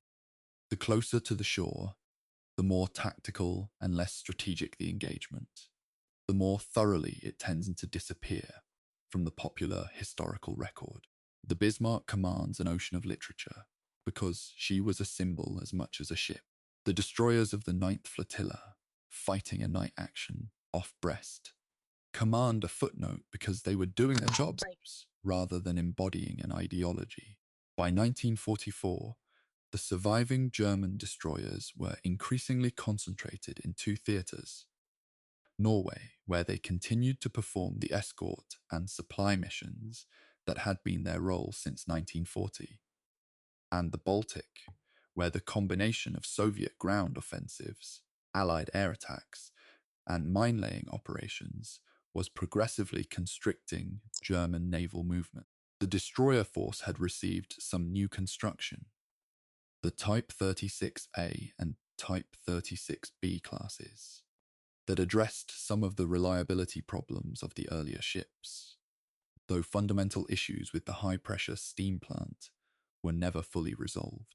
What the new ships brought was marginally better reliability, a heavier torpedo armament, and a mine-laying capacity that made them genuinely useful in the defensive Baltic operations of the war's final phase. They weren't the destroyers that had charged into Narvik in 1940. They were a different kind of ship, doing a different kind of war. The final accounting for the Kriegsmarine destroyer force is grim, in the way that most honest accountings of the Second World War are grim. Of the roughly 24 fleet destroyers that began the war, plus the additional hulls commissioned during the war, the vast majority were sunk by aircraft, by mines, by submarine torpedo, by surface action, by the accumulated weight of 5 years of operations against an adversary with greater resources and increasingly greater operational freedom. The few survivors that made it to May 1945 were scuttled, surrendered, or captured. Several were allocated to the Allied navies as war prizes. None survived in German service, because there was no German service to survive into. But the destroyer's operational record, the accumulated patrols, the escort missions, the mine-laying runs, the night actions, represents the actual texture of the Kriegsmarine's war at sea, in a way that the famous capital ship battles, for all their drama, never quite do. The destroyers were the fleet's connective tissue, and when they were gone, everything they held together came apart. Chapter 8. The Light Cruisers. Emden, Leipzig, and the ships that trained. A generation. There is a ship that I think deserves its own moment before we talk about the class in general, and that ship is the Emden. Not because she was the most powerful light cruiser in the Kriegsmarine. She wasn't. Not because she fought the most important battles. She didn't. But because the Emden is the thread that connects the Imperial Navy, the Reichsmarine, and the Kriegsmarine in a single hull, and because her story illuminates something about institutional memory and continuity that the more famous ships don't. The original SMS Emden was the celebrated commerce raider of the First World War that operated in the Indian Ocean in 1914, before being destroyed by the Australian cruiser Mass Sydney. She became a legend in German naval culture, the embodiment of the lone raider, the independent commander operating far from home, striking and withdrawing before the enemy could concentrate against him. When Germany built a new light cruiser and named her Emden, commissioned in October 1925, the first German warship built under the terms of the Versailles Treaty. The choice of name was a deliberate act of institutional continuity. She was a training ship as much as a warship, designed to rebuild the naval culture and officer corps that the Versailles restrictions had truncated. She made multiple world cruises in the late 1920s and early 1930s, carrying naval cadets to ports from Japan to South America, and in doing so, served as a floating ambassador for a Germany that was trying to project the image of a legitimate maritime nation, while its politicians rebuilt the industrial capacity to actually become one. The irony of this, training officers for a fleet that didn't yet exist, showing the German flag in ports that would become enemy harbours within a decade, is the kind of irony that only history can manufacture. The Kriegsmarine's light cruiser force at the outbreak of war comprised 6 vessels: the Emden, the Königsberg, the Karlsruhe, the Köln, the Leipzig, and the Nürnberg. All were small by later wartime standards. The later ships of the class displaced between 6,000 and 8,000 tons at standard load, carried 9 15-centimeter guns in 3 triple turrets, and were capable of speeds around 32 knots. They were designed in the late 1920s, when treaty limitations still dominated naval architecture, and they reflected the compromises those limitations imposed. What they were not was a homogeneous class. Each ship had slightly different internal arrangements, different fire control equipment, different propulsion configurations, reflecting the experimental and iterative approach that the German naval construction establishment took during the treaty era. The Norwegian campaign cost the Kriegsmarine 3 of its 6 light cruisers, and the pattern of those losses is instructive. The Königsberg, hit by Norwegian shore batteries during the seizure of Bergen on the 9th of April 1940, was left damaged in the harbour overnight. The next morning, the 10th of April, 16 Fleet Air Arm Skua aircraft diving from high altitude struck her with multiple bombs. She rolled over and sank. The Königsberg was the first major warship in history to be sunk by air attack during wartime, a milestone that the British celebrated as a proof of concept for naval aviation, though the full implications wouldn't be drawn immediately by either side. The Karlsruhe was torpedoed by the British submarine HMS Truant on the same day, while withdrawing from the Christiansand operation. The Blucher, technically a heavy cruiser, but worth noting in this context, had already been destroyed at Oslo. In a single operational day, the Kriegsmarine had lost or damaged 3 major warships. The Leipzig and the Nürnberg spent much of the war in the Baltic, performing the training, escort, and mine-laying duties that were the workhorses of the surface fleet's unglamorous operations. The Leipzig was severely damaged in a collision with the heavy cruiser Prinz Eugen in October 1944. In the confined waters of the Baltic, in deteriorating weather, at night, that effectively rendered her a constructive total loss. She was not repaired. Instead, she was used as a hospital, ship, and accommodation vessel for the remainder of the war. A fate that tells you something about the diminished ambitions of the Kriegsmarine in its final phase. The Nürnberg, slightly newer and in better condition, participated in the Baltic evacuation operations of 1945 and survived the war intact. She was allocated to the Soviet Navy as a war prize and served as the Admiral Makarov in Soviet service until the 1950s. A trajectory that, if you'd told any of the men who designed her in the late 1920s, would have seemed too strange to be taken seriously. The Köln had the most active operational career of the class, participating in Norwegian operations, North Sea, mine laying, and various Baltic tasks throughout the early war years before being damaged by air attack. But the light cruiser that deserves particular attention in the context of what the Kriegsmarine tried to achieve is the Emden herself. She survived the entire war, performing training duties throughout, and was ultimately scuttled in the Kiel harbour in May 1945 to avoid capture. Her crew included, at various points in her training role, men who went on to serve throughout the surface fleet, officers who commanded destroyers in the English Channel, engineering officers who kept the big ship's machinery running, navigators who threaded the passages of the Norwegian coast. The Emden didn't fight much, but she produced the people who did.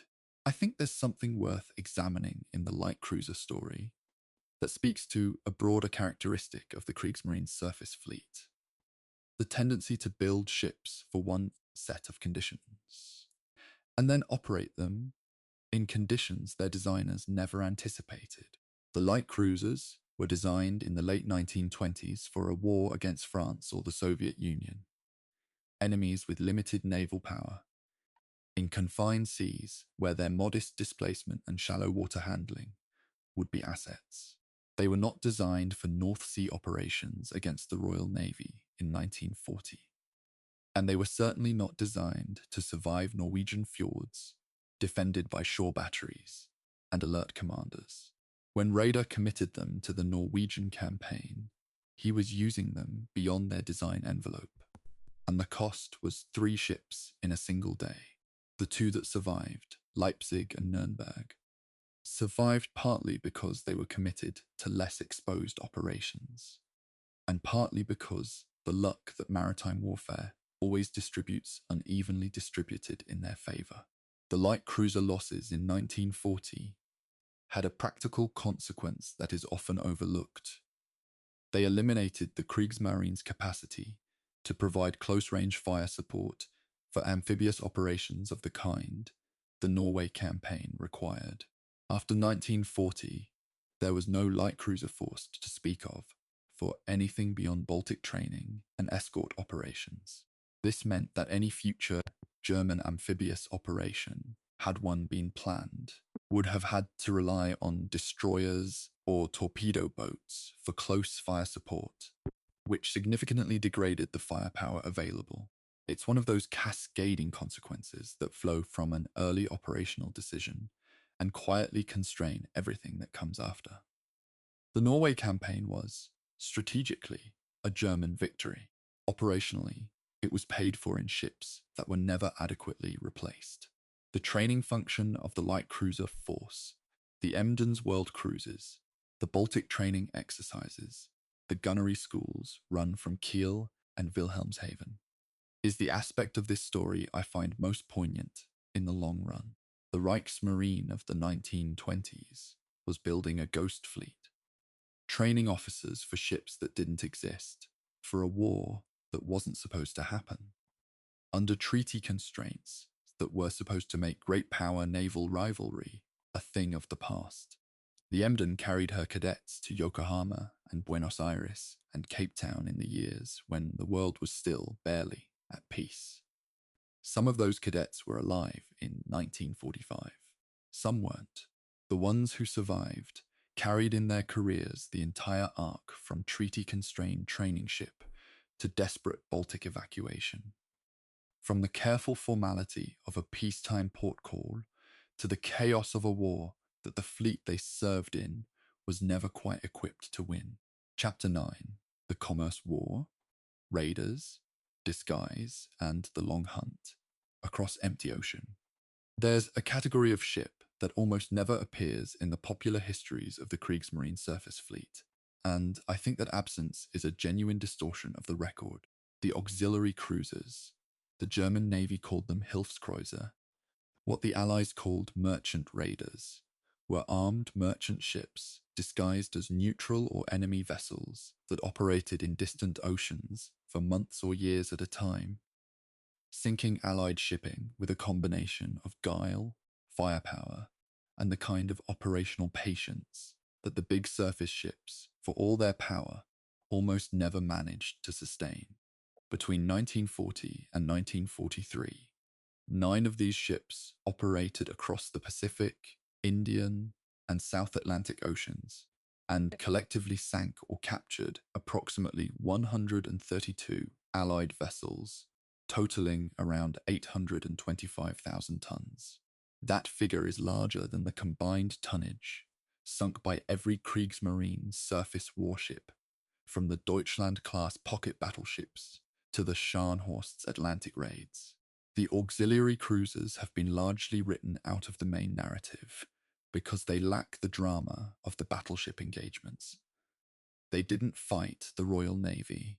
They hunted defenseless merchantmen through remote ocean corridors. But strategically, they mattered. The concept was not new. The First World War had seen auxiliary cruisers used with considerable effect, and the German naval staff had incorporated the lessons of that experience into their planning for the next conflict. The key innovations were tactical rather than technical. Aggressive use of disguise, sophisticated signals deception, the ability to operate without resupply from shore bases by using supply ships and captured prizes, and the selection of operating areas where Allied convoy protection was thin or non-existent. The ships themselves were typically large, well-built cargo vessels. The Norddeutsche Lloyd and Hamburg America lines had excellent ships available that were converted before the war to carry concealed armaments. Their disguise was maintained through changed paint schemes, false funnels, altered silhouettes, and the carrying of neutral national flags that could be changed as circumstances required. International law permitted a warship to fly a false flag until the moment of attacking, and the auxiliary cruiser commanders exploited that rule to the maximum.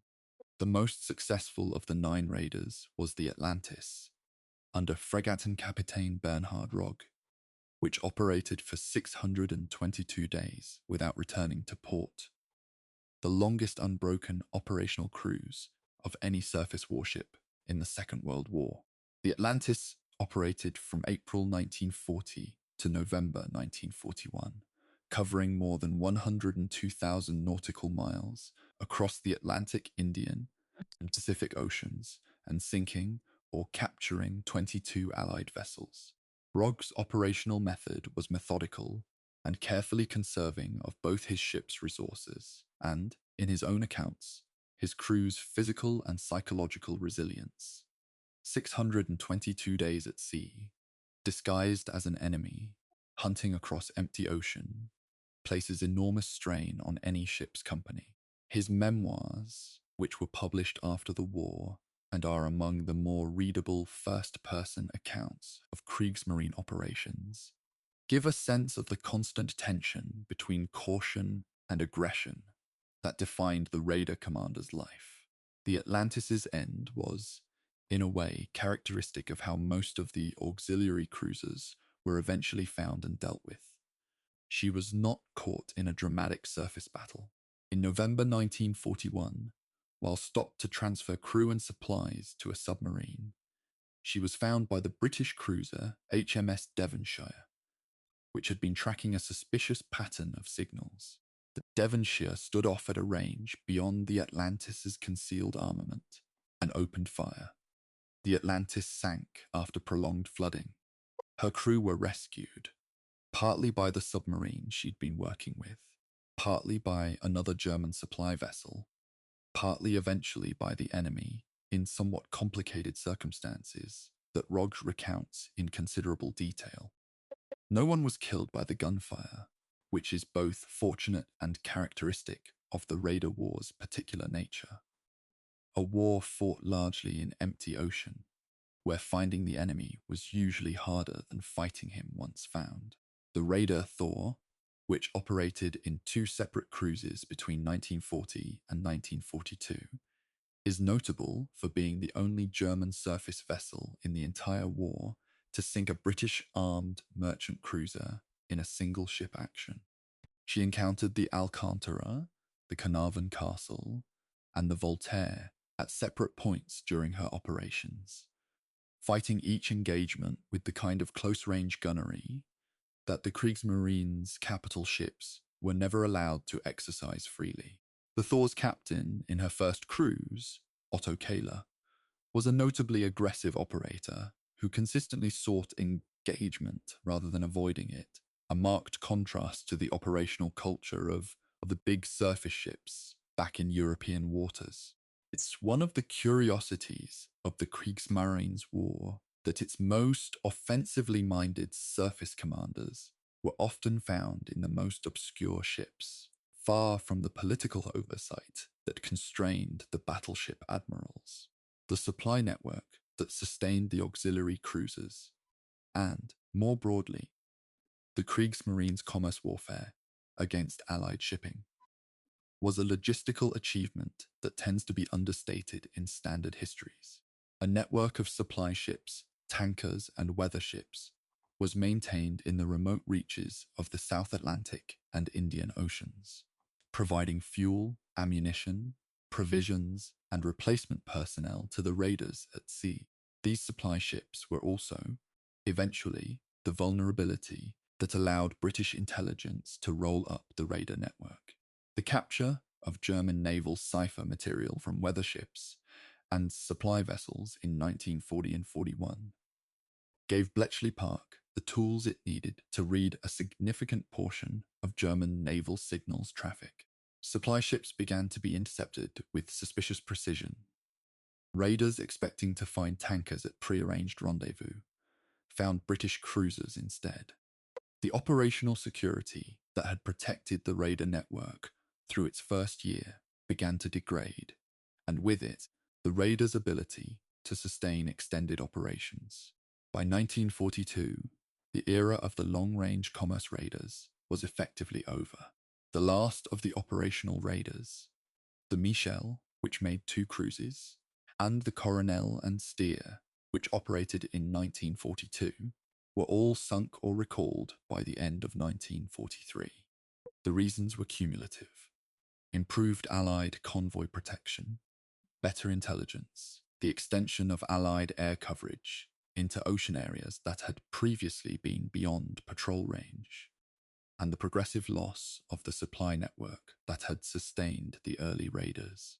What the auxiliary cruiser campaign had achieved in its brief peak years was a demonstration that commerce warfare in distant oceans was possible and genuinely effective, and that it didn't require battleships to execute. The submarines that inherited the commerce warfare mission from the surface fleet in 1942 and 43 were operating according to a strategic logic that the auxiliary cruisers had proved was sound. The human dimension of the Raider War is something I want to spend a moment with, because it tends to be abstracted away in the tonnage figures and operational summaries. These ships spent 600, 700, 800 days at sea, disguised, operating in complete radio silence for weeks at a time, in waters where the nearest German port was literally on the other side of the planet. The crews developed their own closed economies of time and morale, improvisational entertainments, maintenance routines carried to excessive exactitude for want of other occupation, the relationships between men who had no one else. Several of the raider commanders, Rogge in particular, wrote with genuine self-awareness about their psychological demands of extended independent operation, about the strain of command responsibility when a single wrong decision in the middle of the Pacific Ocean meant no rescue and no second chance. That kind of solitude is different from any other kind of war, and it produced a different kind of naval officer, more self-sufficient, more improvisational, less dependent on the institutional framework that shaped the surface fleet's main commanders. The commerce raiding war, pocket battleships, auxiliary cruisers, and the strategic logic that connected them was the Kriegsmarine's most coherent contribution to Germany's naval strategy, and it's worth saying clearly that it failed. Not immediately, not without effect, but ultimately and completely. It failed because the Allied shipping industry, backed by American industrial capacity after December 1941, could replace lost tonnage faster than any raiding force could sink it. It failed because Allied intelligence, once it had broken into the German naval cipher system, could locate and intercept supply networks with increasing efficiency, and it failed because the fundamental strategic premise that disrupting Allied sea communications would force Britain to the negotiating table was never adequately tested against the actual psychology of a British government that showed no inclination toward negotiation, regardless of the losses at sea. Raeder understood commerce warfare better than almost anyone in the Kriegsmarine. He didn't understand sufficiently what it would take to make that warfare decisive. That gap between tactical method and strategic sufficiency is where the entire surface fleet's story ultimately lives. Chapter 10, Operation Cerberus and the Channel Dash, Triumph, Humiliation, and what both sides got wrong. There are moments in military history where two different narratives exist simultaneously, and both are true, and the Channel Dash of February 1942 is one of the clearest examples I know. For the Germans, it was a genuine operational achievement. 3 major warships, 7 destroyers, and a screen of torpedo boats ran the length of the English Channel in daylight, past the most defended coastline in Europe, and arrived at their destinations with manageable damage. For the British, it was a national humiliation. The most famous sea lane in the world, the channel that Britain had controlled for centuries, breached in broad daylight while the Royal Navy scrambled an inadequate and poorly coordinated response. Both readings are accurate. The disagreement is over which reading matters more strategically, and that argument is still genuinely unresolved in the historical literature. Let me lay out the operational context, because it matters for understanding why the dash happened at all. By the end of 1941, the Scharnhorst, Gneisenau, and Prinz Eugen had been anchored in Brest for months, subjected to repeated RAF bombing raids, taking damage, being repaired, taking more damage. Their presence in Brest was absorbing resources. The ships needed fuel, supplies, constant maintenance, and their anti-aircraft defenses required permanent attention. But their strategic function was also clear. As long as they were in Brest, the Royal Navy had to maintain a substantial covering force in home fleet anchorages to prevent them from breaking out into the Atlantic again. Hitler, increasingly uncomfortable with the prospect of losing one of his capital ships in an Atlantic sortie, wanted them in Norwegian waters, where he believed they could threaten the Allied convoys to the Soviet Union. Moving them through the English Channel was shorter, faster, and, paradoxically, safer than the northern route, where British heavy naval forces were concentrated. The planning for Operation Cerberus was conducted with genuine care and was, in its preparation, a model of inter-service coordination that the Kriegsmarine rarely achieved.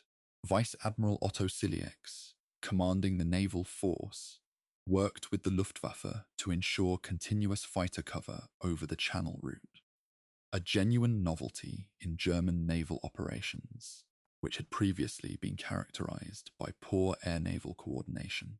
Fighter General Adolf Galland commanded the air umbrella, and his organization of the continuous relay system, squadrons passing off coverage to fresh aircraft as the force moved east, was technically competent. The operation was also supported by extensive electronic deception, including the suppression of German radar emissions that British operators had learned to monitor as indicators of major naval activity. The departure from Brest was at 11:15 in the evening on the 11th of February 1942, and the British didn't detect the force's passage until roughly 11 in the morning the following day, by which time the ships were off the Belgian coast. The British response was, and I'm choosing this word carefully, chaotic. The detection delay meant that no systematic response could be organized before the ships were already deep inside the Dover Straits. The shore-based guns at Dover fired, but at the extreme limits of their range and with results that were difficult to assess. Motor torpedo boats were sent out, but couldn't penetrate the destroyer screen. The 6 Swordfish aircraft of 825 Naval Air Squadron attacked. All were shot down, none scored hits. Destroyer attacks and further air attacks by RAF Bomber Command followed, as the German force moved up the coast, and nearly all failed to score significant hits. The Scharnhorst struck a mine off the Dutch coast at about 14:30 and lost speed temporarily. She struck a second mine near the mouth of the Elbe later the same evening. The Gneisenau struck one mine. Both ships reached German ports. The Prinz Eugen reached Brunsbüttel without significant damage. Churchill's private reaction to the Channel Dash was, by accounts in his own papers, deeply angry, not at the Germans, whose professionalism he clearly respected, but at the failures of coordination and timing on the British side. The public reaction, fueled by press accounts that emphasized the sheer audacity of German ships sailing past Dover in daylight, was one of genuine shock. The Times editorial I mentioned in the previous chapter, the comparison to 1688, captured the mood accurately. The Admiralty, in its subsequent review, identified multiple points at which the German force could theoretically have been intercepted with better intelligence or better coordination. That review led to procedural changes in coastal command coordination, in the processing of radar intelligence, and in the protocols for launching naval air attacks. Changes that were, in the long run, more valuable to British defensive capability than the Channel Dash had been harmful. What the Germans gained, and this is where the dual narrative becomes complicated, was operationally significant but strategically unclear. The ships were now in Germany rather than France. The Gneisenau, damaged by her mine strike and by previous bomb hits, went into dry dock at Kiel and was never again fully operational. She was eventually decommissioned and her guns removed for coastal defense. Precisely the outcome Hitler had threatened for the entire surface fleet after the Barents Sea disappointment. The Scharnhorst, after repair of her mine damage, eventually did make it to Norway, and it's in Norway that her story reaches its final chapter, which we'll address when we reach the Scharnhorst's last operation in December 1943. The Prinz Eugen, having survived the Channel Dash intact, was subsequently torpedoed by the British submarine HMS Trident in Norwegian waters in February 1942, losing her stern in the explosion and requiring months of repair. The Channel Dash's impact on the political situation inside Germany is an aspect that standard popular histories underweight. Hitler was, temporarily, pleased. He'd gotten his ships where he wanted them, but Raeder was privately troubled, and later records suggest that he understood the tactical success masked a strategic problem. The ships were now in Norway, where they couldn't threaten the Atlantic supply routes, which was the only mission for which they were strategically relevant. Moving them to Norwegian fjords was, from a commerce warfare perspective, the same as taking them out of the war. Hitler wanted the ships there to threaten the Arctic convoys to the Soviet Union. A valid objective, but one that the subsequent Tirpitz episode would demonstrate could be achieved without the ships doing anything at all. The Channel Dash moved the ships, at considerable operational risk and 2 mine hits, into a position where their strategic utility was lower than where they'd started.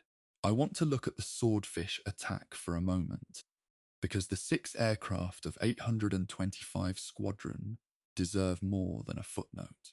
Lieutenant Commander Eugene Esmond, who led the attack, had previously distinguished himself in the operations against the Bismarck. He'd led the Swordfish attack from HMS Victorious that scored one of the torpedo hits on the Bismarck during the initial phase of that hunt. He knew what a German heavy naval forces anti-aircraft screen looked like. He knew what his Swordfish aircraft could and couldn't do. He asked for fighter escort and received inadequate support. The Spitfires assigned to cover the attack arrived late and in insufficient numbers. He attacked anyway. All 6 aircraft were shot down. All 6 crews were lost, except for 5 survivors. Esmonde's body was recovered from the Thames estuary months later. His Victoria Cross was awarded posthumously. What strikes me, reading the various accounts of the Swordfish attack and the broader Channel Dash, is the gap between individual human courage and institutional failure. Esmond and his crews were extraordinarily brave. That isn't in question by anyone who has examined the records. The system that sent them into that attack, with inadequate fighter cover, poor timing, and no realistic chance of success, failed them comprehensively. This is not an unusual pattern in the history of military operations. The gap between the people doing the fighting and the institutions directing them is a constant feature of warfare. But the Channel Dash episode makes it unusually visible because the courage and the failure are both so clearly documented and so starkly contrasting. The German ships sailed through. The brave men who tried to stop them died, and the strategic consequences of the whole operation were, in the long run, ambiguous enough that historians have been arguing about them for the best part of 80 years. Chapter 11. The Arctic Convoys, where the surface fleet found its final purpose. The Arctic convoy route, the passage from Iceland or Scotland around the North Cape of Norway to the Soviet ports of Murmansk and Archangelsk, was one of the most dangerous maritime routes in the history of modern warfare, and not primarily because of the German surface fleet. The real killers were the weather, the ice, the darkness, and the combination of submarine and air attack that the Luftwaffe and the Kriegsmarine coordinated from Norwegian bases. But the threat of the surface fleet, the knowledge that the Tirpitz, Scharnhorst, Hipper, and Lutzow were anchored in Norwegian fjords and could emerge at any time, shaped every convoy operation from the first sailing in August 1941 to the last in May 1945. Understanding the Arctic convoy campaign is essential for understanding what the German surface fleet's final operational phase actually consisted of and what it cost. The convoys bore letter number designations: PQ northbound to the Soviet Union, QP southbound returning to Britain. They carried tanks, aircraft, ammunition, food, and industrial machinery. Everything the Soviet war economy needed to sustain its enormous defensive and, eventually, offensive operations against Germany in the East. Churchill described the Arctic convoys as the worst journey in the world, and that assessment was not hyperbole. The route passed within 300 kilometers of German-occupied Norway for much of its length. German long-range reconnaissance aircraft could track convoys from the moment they were north of Iceland. Submarines waited in the approaches to the Soviet ports. The Luftwaffe operating from Norwegian bases could reach the convoy route with Ju-88 bombers, torpedo-carrying He-111 aircraft, and the long-range FW-200 Condor reconnaissance aircraft that located convoys for the attackers. The German surface fleet's role in this environment was, as I've described in the Tirpitz chapter, primarily one of threatened presence, but that presence occasionally materialized into actual operations. And those operations tell a complex story about the relationship between strategic intention, operational execution, and tactical outcome. The first major surface operation against an Arctic convoy was the attack on convoy PQ-17 in July 1942, which I've already addressed. The lesson the Admiralty drew from PQ-17, that convoys must not be scattered when the Tirpitz was at sea, was applied to subsequent convoys, even at the cost of continuing them in conditions where losses were very high. The convoys after PQ-17 were more heavily escorted, more tightly organized, and covered by more distant heavy naval forces. The cost in escort vessels was enormous, but the cost of not running the convoys, in Soviet military capacity at a critical period in the Eastern War, was judged higher. The Battle of the Barents Sea in December 1942 brought the surface fleet's limitations into their sharpest focus. And I want to return to it here with slightly more technical detail than I gave in the earlier chapter. Convoy JW51 Bravo was a 14-ship convoy escorted by 6 destroyers, 2 corvettes, a minesweeper, and 2 trawlers under Captain Robert Sherbrooke in HMS Onslow. The distant covering force comprised the cruisers HMS Sheffield and HMS Jamaica, under Rear Admiral Robert Burnett. Against this, the German force comprised the heavy cruiser Admiral Hitler, the pocket battleship Lutzow, and 6 destroyers. The Hitler carried 8 20.3 centimeter guns against the British destroyer's 4-inch armament.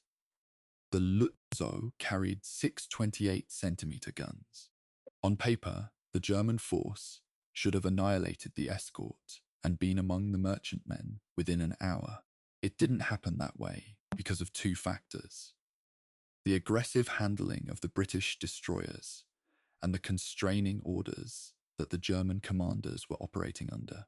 Sherbrooke's destroyers, including HMS Achatz, which was eventually sunk, made repeated torpedo attacks and used smoke screens to keep the Hitler from gaining a clear fire control solution on the convoy.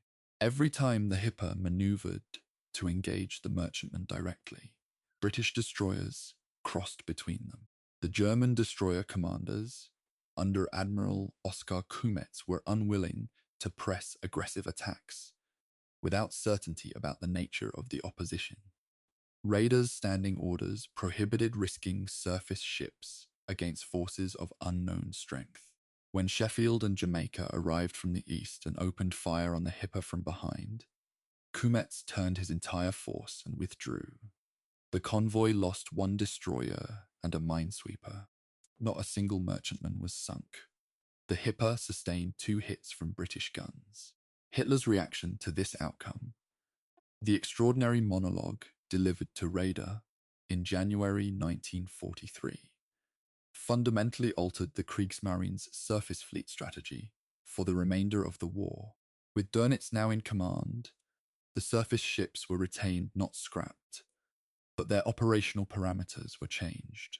They were to continue as a threatening presence in Norwegian fjords, potentially supporting the Army's coastal defense requirements, but they were not to be committed to major offensive operations without clear prospects of success.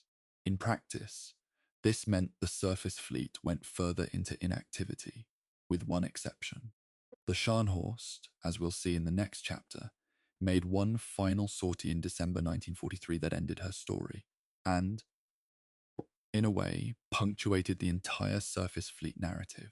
The supply convoys to the Kriegsmarine's Norwegian squadron presented their own logistical challenges that rarely feature in the operational histories, but that directly constrained what the surface fleet could do.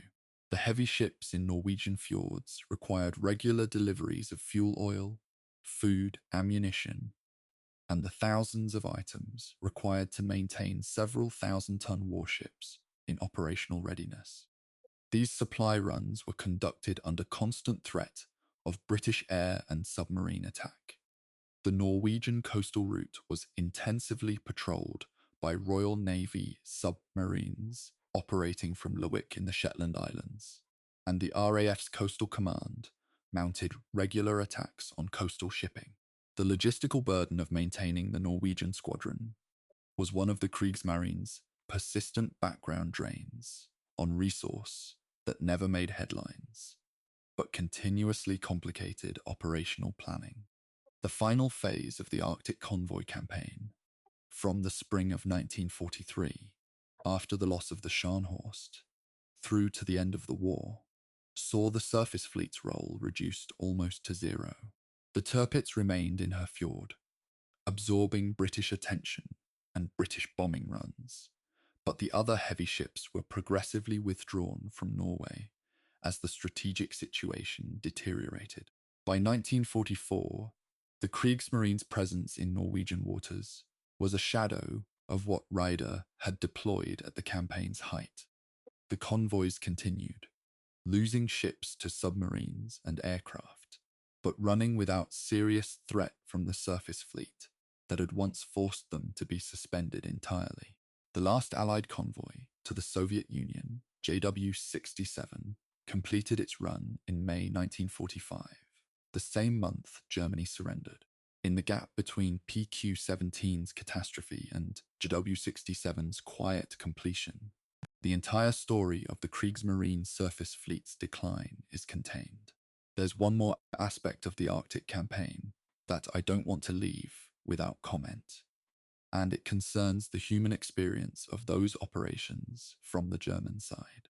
The men who served on the heavy ships in the Norwegian fjords were, for much of the time, doing almost nothing. The ships were maintained, exercised in the fjords, their guns tested, their machinery kept in readiness. But for months and years at a stretch, they didn't go to sea in anger. The psychological effect of sustained inactivity on a fighting ship's company is a subject that military psychologists have examined in some depth since the war.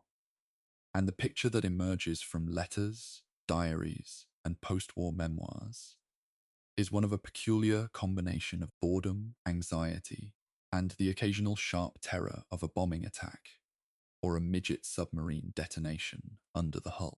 These men had been trained to fight at sea. They were sitting in a fjord waiting for an order that never came. The ones who kept their ships ready and their crews competent through that period of enforced passivity were, in their own way, doing something genuinely demanding. Chapter 12. The Death of the Scharnhorst, December 26th, 1943. The Battle of the North Cape is the last major surface engagement in the history of the Kriegsmarine, and I want to give it the attention it deserves because it's a story about many things simultaneously.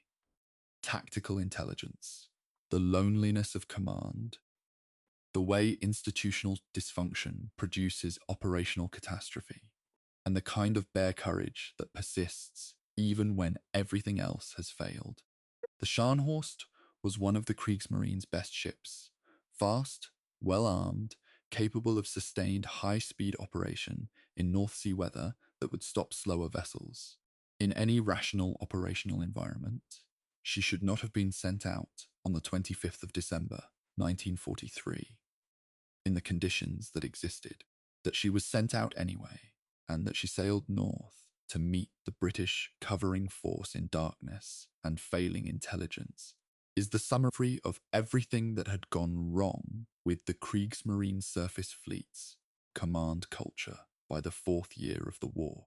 By the autumn of 1943, the Scharnhorst was one of the most powerful remaining operational surface ships in the German Navy.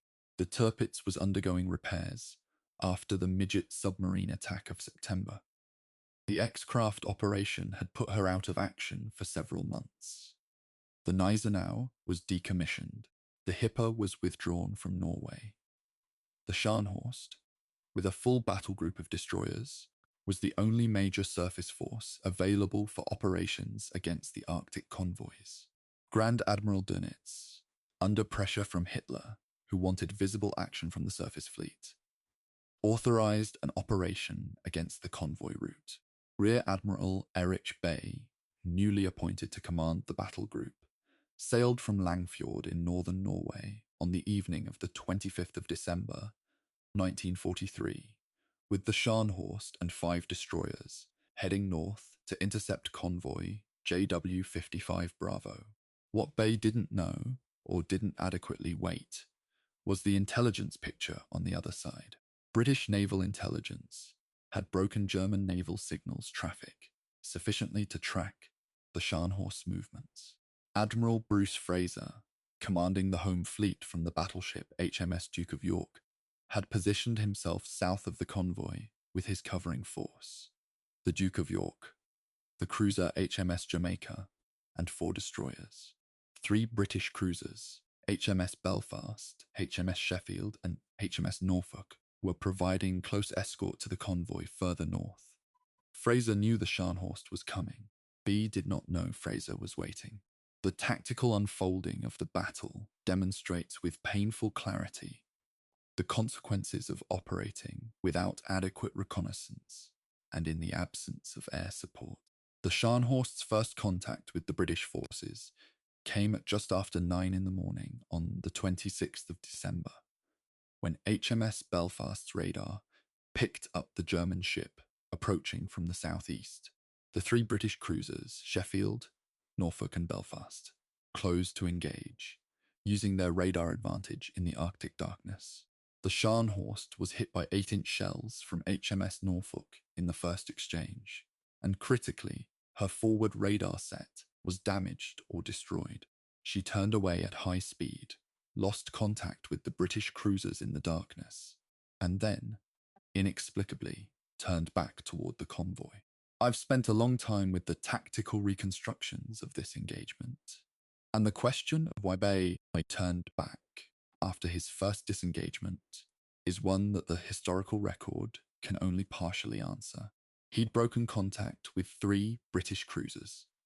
He could, theoretically, have returned to Norway without further engagement. His orders gave him discretion to abandon the operation if the tactical situation was unfavourable. The British cruisers, with lighter armament, couldn't have stopped him. Instead, he turned back north, apparently still intending to find the convoy. At approximately noon, he encountered the British cruisers again. In the second exchange, HMS Norfolk hit the Scharnhorst again, this time disabling one of her turrets and causing further damage. The Scharnhorst turned south and increased speed. Fraser had been tracking the entire engagement by radar from the Duke of York, positioning himself to cut off exactly this southern escape route.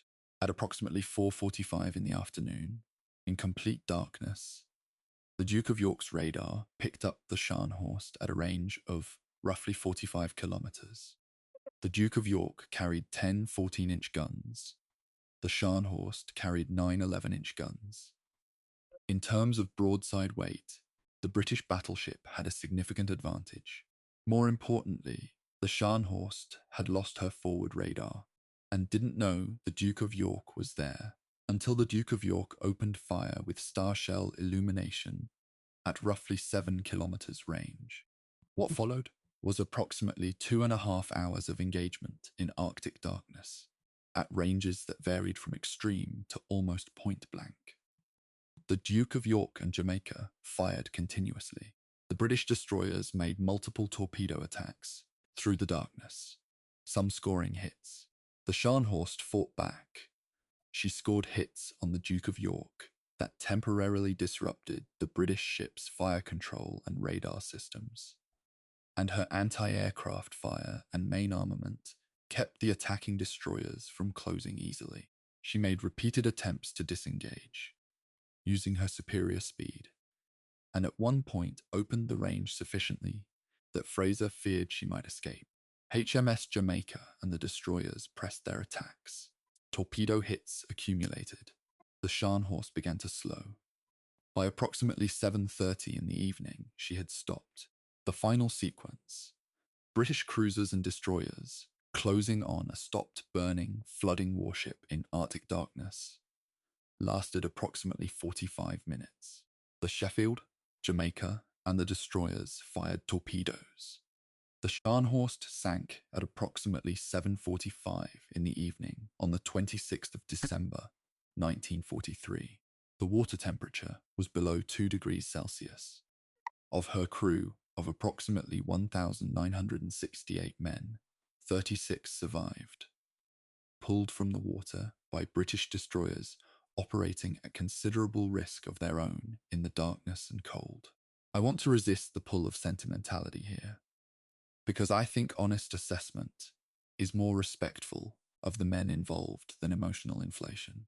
The Scharnhorst's crew fought their ship bravely and continued fighting it well past the point where any tactical outcome other than sinking was possible. The British ships that closed in on her were doing their jobs under their own conditions of danger. The North Cape in December, in darkness, with a still fighting warship, is not a safe environment for any ship. Admiral Fraser's handling of the battle was acknowledged. including by German post-war analysts, as tactically sound. The positioning, the use of radar, the combination of heavy gunnery and destroyer torpedo attacks. He received a knighthood for it. What the Battle of the North Cape ended was not merely a ship. It ended the German Navy's capacity to seriously threaten the Arctic convoy route. With the Scharnhorst gone and the Tirpitz damaged, and then later sunk by air attack, the Kriegsmarine surface fleet's presence in Norwegian waters was reduced to cruisers and destroyers that could harass, but not decisively threaten, Allied heavy ship escort groups. The convoys continued. Soviet supplies continued to flow, and the surface fleet, the instrument that Raeder had spent the 1930s designing, the force that Plan Z had imagined as a genuine challenger to British naval supremacy, had been reduced to its final chapter. The Baltic, the refugees, and the last desperate operations of a navy that had run out of war. That chapter begins in the closing darkness of 1944 and deserves its own telling, which we will give it in the chapters that follow. Chapter 13, The Baltic, a sea that became a graveyard. There is a moment in the history of every navy that loses a war when the mission changes entirely, when the ships stop being instruments of offensive strategy and become instruments of survival, not for themselves, but for the people they carry. For the Kriegsmarine surface fleet, that moment arrived in the autumn of 1944, and it arrived not gradually, but with the sudden shock of a Soviet armored offensive that tore through German positions in the eastern Baltic and began pushing hundreds of thousands of civilian refugees and retreating soldiers toward the sea. The Baltic coast, Estonia, Latvia, Lithuania, East Prussia, Pomerania, Courland, became the site of the largest naval evacuation in human history. More people were moved by sea across the Baltic in the final months of the Second World War than were evacuated from Dunkirk, more than were carried in any single operation that the Allied navies mounted. The Kriegsmarine surface fleet, stripped of its strategic purpose, diminished by 4 years of losses and political interference, found in those freezing months its most genuinely consequential operational role.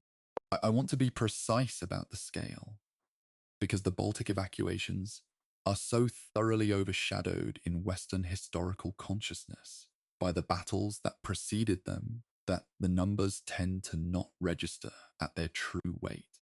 Operation Hannibal, the official German naval evacuation operation, ordered by Dönitz on the 21st of January 1945, eventually moved somewhere in the vicinity of 2 million people across the Baltic to Western German ports. That figure comes from the German naval archives and has been broadly corroborated by independent researchers, though the exact total varies between different scholarly accounts by margins of several 100,000, reflecting the chaotic record-keeping of the final months of a collapsing administration. The ships involved ranged from the last operational heavy cruisers, the Lutzow, the Hipper, the Prinz Eugen, to passenger liners pressed into service, ferries, fishing vessels, tugboats, and anything else that floated and could cross open water. The surface fleet that had been built to challenge the Royal Navy in the North Atlantic spent its final weeks loading terrified civilians at frozen piers in East Prussian ports and running them west before the Soviet advance reached the water. The context requires some careful framing, because the Baltic evacuations happened simultaneously with operations of a very different character. German destroyers and torpedo boats in the Baltic were also providing fire support to German army units fighting their retreat along the coast. Naval gunfire from offshore that slowed Soviet advances and covered rearguard actions.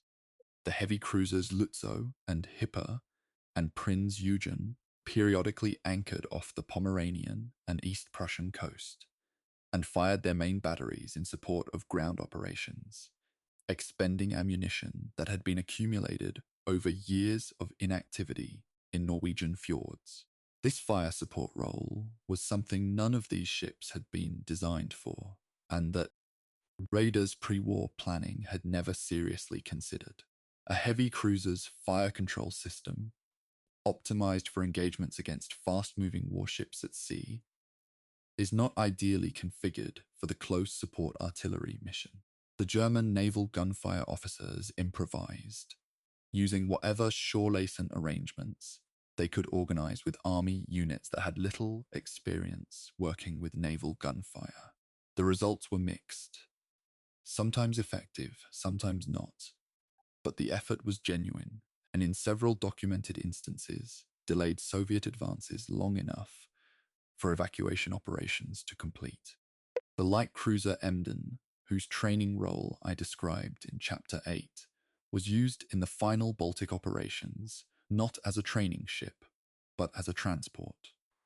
Loaded with military archives and documents deemed important enough to move west before the Soviet armies reached Kiel. The Emden was eventually scuttled in Kiel Harbor in May 1945, but not before completing several Baltic crossings that are documented only in fragments of the surviving German naval records. The Leipzig, the cruiser that had been rendered a constructive total loss by her collision with the Prinz Eugen in October 1944, was used as an accommodation ship at Gotenhafen, her operational days over, but her hull still capable of sheltering several thousand of the refugees crowding the docks. She couldn't steam, couldn't fight, and couldn't effectively defend herself, but she could keep people out of the Baltic winter wind. And in January and February 1945, that was sufficient justification for her continued existence. Operation Hannibal's planning was conducted by Dönitz personally, and it stands as one of the more practically competent things the Kriegsmarine leadership did in the entire war, which is a qualified compliment, but it is a compliment. Dönitz understood logistics in a way that many surface fleet admirals didn't, and his background in submarine operations had given him a clear-eyed sense of what resources were actually available, as opposed to what plans claimed. He organized the operation with the resources at hand, the surviving cruisers and destroyers, the converted passenger liners, the torpedo boats, the minesweepers, and he prioritized the movement of people over the movement of military equipment. This prioritization wasn't obviously the decision that Nazi ideology would have demanded. It put civilian survival above military utility, but Dönitz made it consistently and enforced it. The result was that between January and May 1945, the evacuation moved approximately 2 million people to safety in Western Germany, at a cost in ships that was, given the conditions, surprisingly manageable. That qualification, surprisingly manageable, requires immediate complication because three of the most catastrophic maritime disasters in human history occurred during the Baltic evacuations, and they are disasters that tend to be absent from Western historical education in a way that I think reflects the discomfort of acknowledging mass civilian death on what had been the enemy's side. The loss of the Wilhelm Gustloff on the 30th of January 1945 is the first and largest. The Gustloff was a former craft durch Freude, strength through joy, cruise liner of 25,000 tons, pressed into service as a transport. On the night of the 30th of January, she was struck by 3 torpedoes fired by the Soviet submarine Essen-13, commanded by Captain Alexander Marinsko, while carrying somewhere between 8,000 and 10,000 passengers. The exact number is still debated by historians who have examined the embarkation records.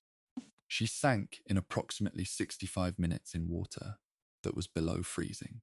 Estimates of the death toll range from approximately 5,500 to just under 9,000 people, making it almost certainly the worst single maritime disaster in recorded history. It is largely unknown in Western public consciousness. The Steuben, a smaller passenger liner pressed into the same service, was sunk by the same Soviet submarine, S-13, on the 9th of February, 1945, with the loss of between 2,000 and 4,000 people, again depending on which historical count is used for the embarkation records. The Goya, a cargo vessel converted for refugee transport, was struck by 2 torpedoes from the Soviet submarine L-3 on the 16th of April, 1945.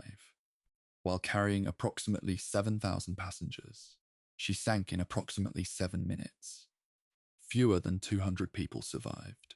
The 3 ships together represent a death toll that exceeds the combined losses of the Titanic, the Lusitania, and every other peacetime maritime disaster in Western memory. Yet none of them is a name that most people in Britain or America or Western Europe would recognize. That absence is worth thinking about. The destroyers during this final Baltic phase were doing multiple things simultaneously in a way that illustrates the complete exhaustion of the surface fleet's operational structure by 1945. They were escorting the evacuation transports, which required constant vigilance against Soviet submarine and air attack in confined, mine-dense waters. They were conducting minesweeping operations to clear routes for the transports. They were running supply missions to isolated German garrisons on the Baltic coast. The Courland Pocket, the Hela Peninsula, the besieged city of Königsberg, that were cut off by Soviet land advances. They were providing anti-submarine escort for the U-boat training operations that Dönitz continued running in the eastern Baltic because in early 1945, he was still planning a new submarine offensive against Allied shipping and needed trained crews. All of these missions were being conducted simultaneously by a force that had been losing ships steadily since 1940 and whose repair capacity was being degraded by Allied bombing of German shipyards with increasing frequency and accuracy. The psychological dimension of the Baltic final phase is one that several post-war German memoir accounts address with unusual directness, and I want to draw on them here without inventing specific quotations. The common thread in these accounts is the collision between the institutional training that had prepared these men for offensive naval warfare, for the North Atlantic, for the Arctic, for the strategic missions that Plan Z had envisioned, and the desperate, improvised, defensive character of what they were actually doing in the winter of 1944 to 45. Officers who had trained for gunnery engagements against Royal Navy cruisers were organizing the loading of refugees onto ships in harbours under artillery fire. Sailors who had been prepared for torpedo attacks in fleet actions were fishing survivors of the Gustloff and the Steuben out of freezing water in the darkness. The dissonance between the training and the reality is a recurring element in these accounts, and it speaks to something real about how completely the war had departed from any framework that the Kriegsmarine's pre-war planning had provided. The Baltic operations ended, as everything ended in May 1945, not with a decision, but with a collapse. German military authority disintegrated in stages, some units surrendering to Western Allied forces, some continuing to operate in isolation until communications failed entirely, some officers making individual decisions about what to do with ships that no longer had a government to serve. Several destroyers and torpedo boats continued running evacuation missions until their fuel ran out or until Soviet forces physically occupied the ports from which they operated. Dönitz's government, the brief, strange remnant authority that existed for 3 weeks after Hitler's death, attempted to manage the final surrenders in a way that preserved as many German lives as possible by directing ships toward British and American rather than Soviet captivity. The Prinz Eugen surrendered at Copenhagen on the 8th of May, 1945, the last major Kriegsmarine surface warship to give herself up. The surviving destroyers and torpedo boats surrendered at various dates in the first 2 weeks of May. The Lutzow, damaged beyond repair by British bombing, was scuttled. The Hipper was scuttled at Kiel. The ships that couldn't surrender sank themselves. Chapter 14. The Men Who Commanded Raeder, Dönitz, and the Failure of Naval Leadership. There is a question that sits underneath the entire history of the Kriegsmarine surface fleet, and that I've been approaching obliquely for the past 13 chapters, and I want to address it directly now. The question is this: did the leadership of the German Navy, primarily Erich Raeder and, from January 1943, Karl Dönitz, exercise good naval command, not morally? I want to separate that question and return to it. But professionally, did they make the right decisions? Did they understand their own forces' capabilities? Did they match means to ends? The answer, examined as honestly as I can manage, is a complicated and uncomfortable mixture of genuine professional competence and serious strategic failure, distributed differently across the two admirals and across the different phases of the war. Erich Raeder's case is the more complex of the two, because Raeder was operating under constraints, political, industrial, and material, that any honest assessment has to acknowledge. He did not choose the timing of the war. He'd made clear in his planning documents that the Kriegsmarine would not be ready for a major naval confrontation with Britain before 1948 at the earliest. When war came in September 1939, he had 2 capital ships, 3 pocket battleships, a handful of cruisers, a destroyer force weakened by mechanical unreliability, and a submarine arm of 57 boats, of which only about 2 dozen were suitable for Atlantic operations. He was being asked to challenge the Royal Navy, which possessed 15 battleships and battlecruisers, 60 cruisers, and over 160 destroyers, with a fraction of the force that Plan Z had promised and that strategic logic required. In that context, what he actually did with the surface fleet in 1939 and 1940, the commerce raiding, the Norwegian operation, the Atlantic sorties, was a reasonable application of limited resources to available opportunities. Where Raeder's leadership becomes more genuinely questionable is in his relationship with Hitler and in his management of the surface fleet's operational parameters after 1941. The standing orders that prohibited his capital ships from engaging superior forces were, as I've argued throughout this documentary, strategically crippling. They transformed powerful weapons into expensive deterrents that deterred imperfectly and fought rarely. Raeder had the authority, in principle, to advocate more forcefully against those orders. His memoirs suggest he did argue against them repeatedly and without success.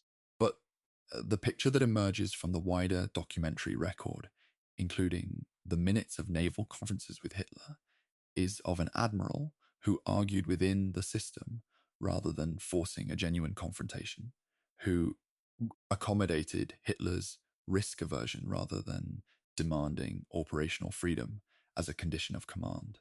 Whether a more confrontational stance would have produced better operational results or simply produced Raeder's dismissal sooner and with nothing improved is genuinely uncertain.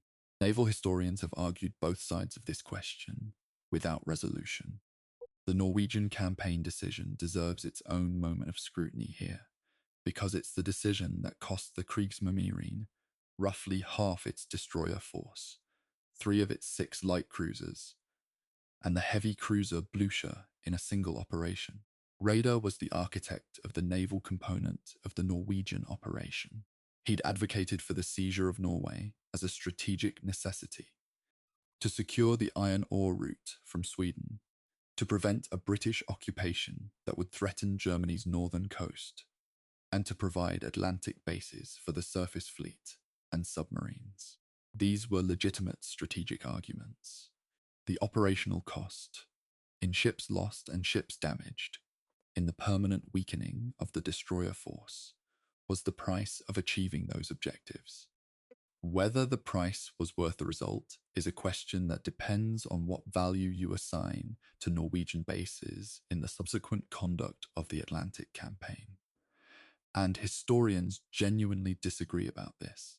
What isn't in dispute is that Raeder committed the fleet to the Norwegian operation, knowing the risks, and that those risks materialized almost exactly as the most pessimistic pre-operation analyses had predicted.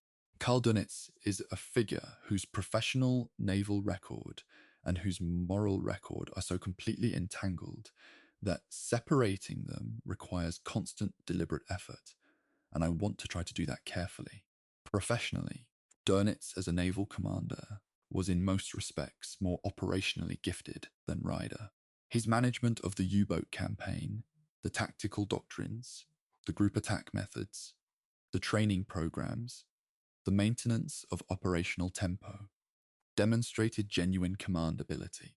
His management of the Baltic evacuation in the war's final months, under conditions of complete operational chaos, showed organizational competence that saved an enormous number of civilian lives. His relationship with Hitler, which was considerably less confrontational than Raeder's, gave him operational latitude that Raeder never quite achieved, though critics have argued, not unreasonably, that this latitude was purchased by a greater willingness to accommodate Nazi political direction in ways that had moral consequences. Dönitz spent his post-war years trying to minimize in his own accounts.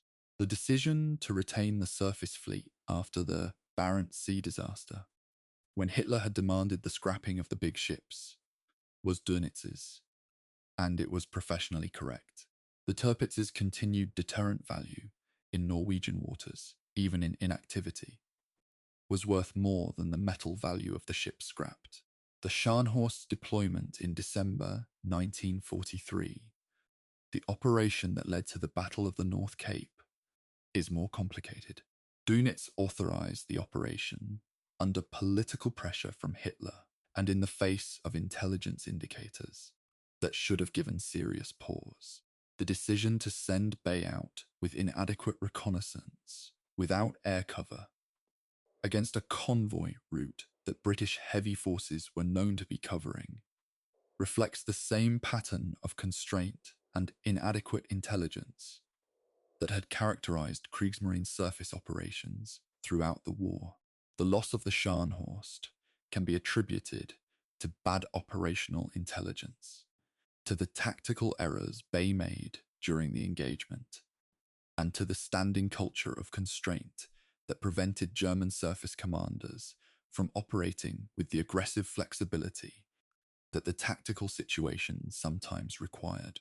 The surface fleet's leadership also failed in a more structural sense that neither Raeder nor Dönitz could individually fix. The failure to develop adequate carrier aviation. The Kriegsmarine single carrier, the Graf Zeppelin, was laid down in December 1936 and launched in December 1938, but was never completed. The reasons were multiple and interconnected. Prioritization disputes with the Luftwaffe over aircraft and aircrew, disputes about who should control naval aviation, the industrial constraints of a war economy that was perpetually juggling competing priorities, and Hitler's own skepticism about aircraft carriers after the loss of British carriers in Norwegian waters in 1940. The Graf Zeppelin sat in various states of completion throughout the war, used at different points as a lumber carrier and as a storage vessel, and was scuttled in April 1945, having never operated a single aircraft in anger. Without carrier cover, every surface operation in the open ocean was vulnerable to the kind of shore-based air attack that progressively restricted German surface freedom of movement from 1941 onward. The leadership knew this. They didn't fix it. The post-war legal and moral reckoning for both admirals forms a necessary part of any complete assessment. Raeder was tried at the Nuremberg International Military Tribunal and convicted, receiving a life sentence that was commuted to release on health grounds in 1955. The charges against him included waging aggressive war and violations of the laws of naval warfare.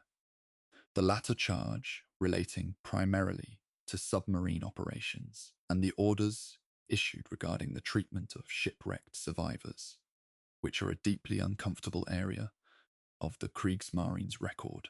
Dönitz received a 10-year sentence and served it in full, being released in October 1956. Both men wrote memoirs after the war that served, to varying degrees as exercises in professional self-justification. Raeder's is somewhat more willing to acknowledge institutional failures. Dönitz's is more consistently defensive, particularly regarding the U-boat campaign's conduct. Historians who have worked through both texts and compared them against the documentary record generally find both accounts selectively accurate, correct on matters where the author's decisions were defensible, incomplete or misleading on matters where they weren't. I want to step back in this chapter from the operational and the biographical and say something about the structural character of the Kriegsmarine's naval leadership that I think is more important than any individual commander's decisions. The German Navy of the Second World War operated in a political environment that systematically penalized initiative, rewarded caution, and substituted Hitler's personal risk aversion for the professional judgment of naval commanders. Every surface fleet, admiral from Lütjens to Kummetz to Bay, was operating under standing orders that constrained his freedom of tactical decision in ways that their Royal Navy counterparts were not constrained. The result was a surface fleet that fought as if it were trying not to lose rather than trying to win. And in naval warfare, as in most competitive endeavors, that posture tends to produce exactly the outcome it was trying to avoid. The ships were sunk anyway, just more slowly and with less accomplished in the process. That structural failure belongs to the political system that produced it more than to the individual admirals who navigated within it. Acknowledging that doesn't exonerate the admirals, it contextualizes them. Chapter 15, The Engineers and the Shipyards. What Germany actually built. I want to spend this chapter in a place that the popular histories almost never go. The shipyards, not the bridges of warships in combat, not the admirals' conference rooms, not the Führer's headquarters, but the yards at Hamburg, Kiel, Wilhelmshaven, Bremerhaven, and Danzig, where the ships were actually designed and built. Because the engineering story of the Kriegsmarine surface fleet is genuinely fascinating in its own right, full of technical innovation and structural compromise, and the specific kind of improvisation that happens when designers are pushed to the edge of what their industry can consistently deliver. And because understanding what Germany actually built and what it failed to build and why is essential for any honest assessment of whether the Kriegsmarine surface fleet could ever have done what Raeder hoped it would do. The German naval engineering establishment of the 1930s was, in several respects, genuinely excellent. The welded construction techniques developed for the Deutschland-class pocket battleships were ahead of contemporary British and American practice, which still relied heavily on riveting. Welding saved weight and produced stronger hull joints, and its advantages were significant enough that the British Admiralty began actively studying German welding practice in the late 1930s. The diesel propulsion systems used in the pocket battleships, marine diesel motor designs of enormous power output, gave those ships their extraordinary range advantage over conventionally powered cruisers. The fire control systems developed for the Scharnhorst and Bismarck, incorporated optical rangefinders and early analog fire control computers that were broadly comparable to British and American practice. Though British systems had some advantages in radar integration, by the time the Bismarck was operating in 1941, where German naval engineering consistently struggled was in the area of reliability versus performance in propulsion systems.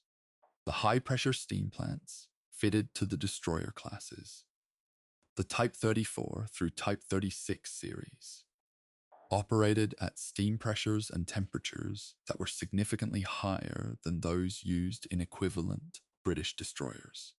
The theoretical advantage was higher power output from a given machinery weight, which allowed faster ships without a proportional increase in displacement.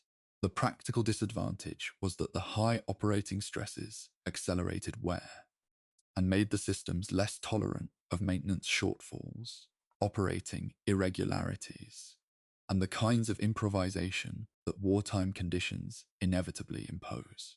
British destroyer plants were less powerful relative to displacement, but significantly more reliable in sustained operation.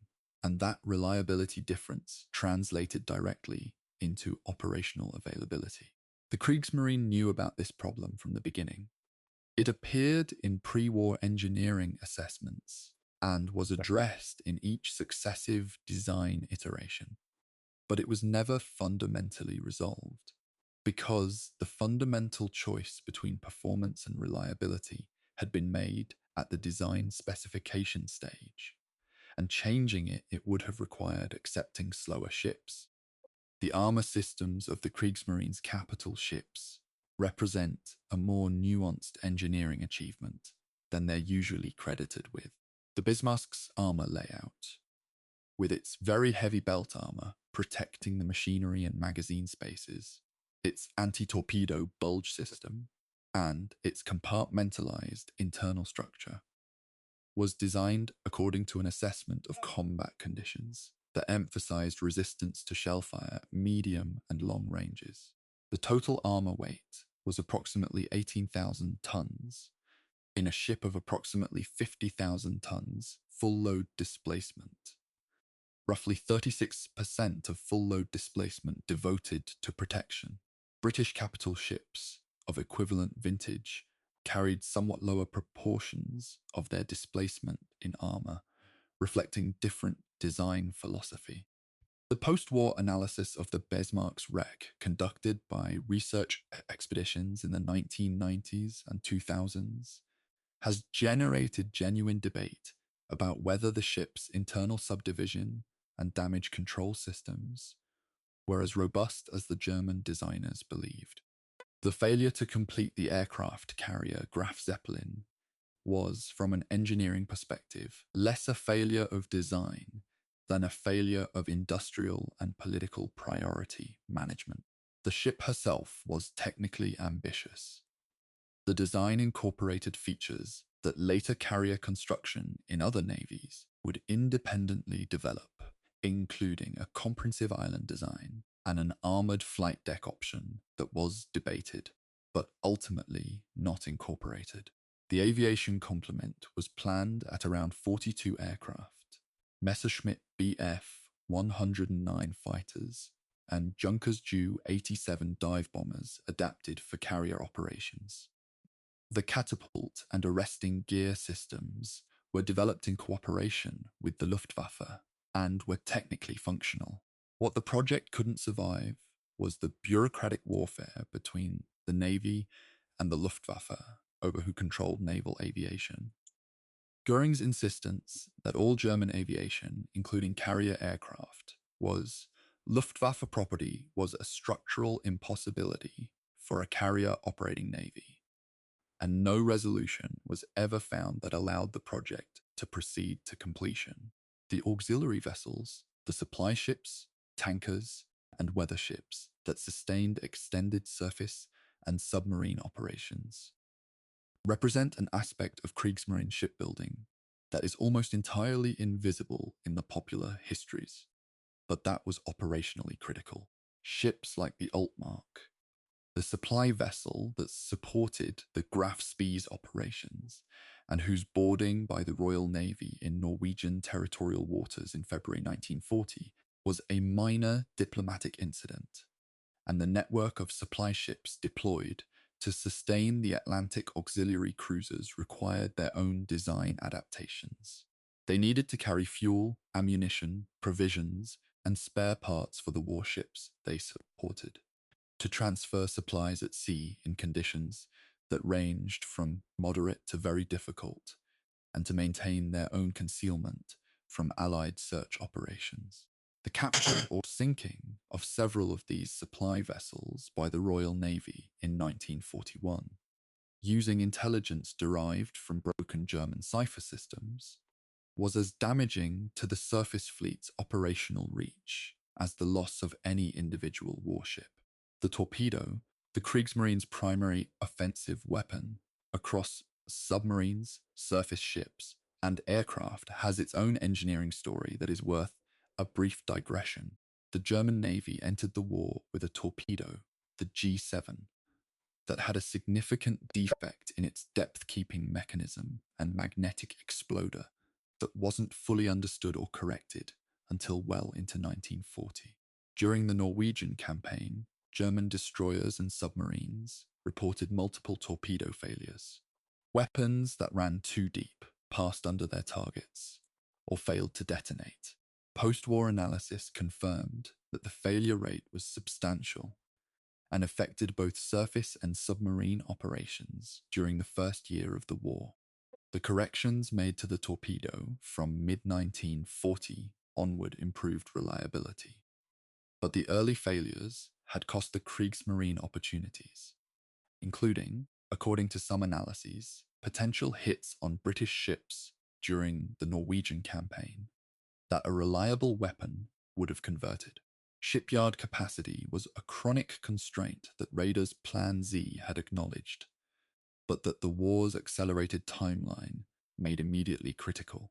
The principal German naval yards, Blom und Voss in Hamburg, Deutsche Werke in Kiel, the Deschimag Yard in Bremen, Krupp Germania Werft in Kiel, were technically capable facilities, but their combined capacity for constructing major surface warships was limited by the same industrial bottlenecks that affected all German war production: steel allocation, specialized labor, machine tools, and the competing demands of Army and Luftwaffe procurement.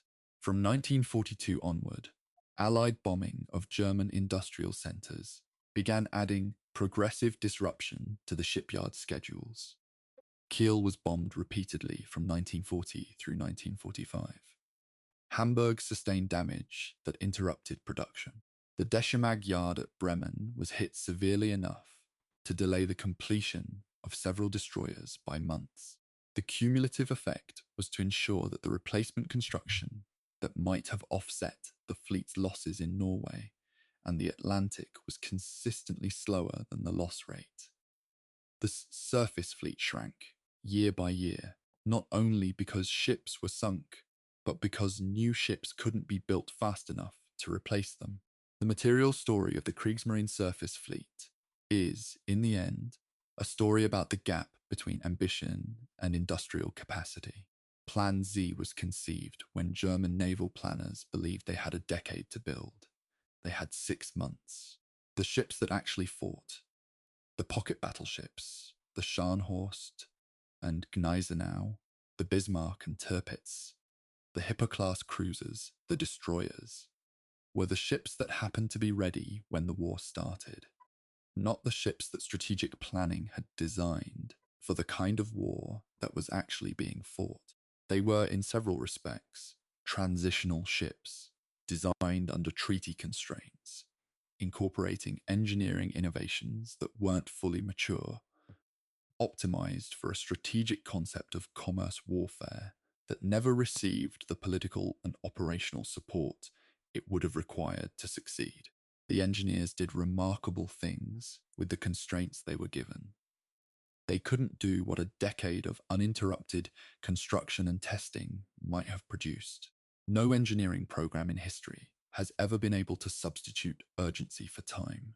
Chapter 16, Intelligence, Signals, and the War, the Kriegsmarine, didn't know it was losing.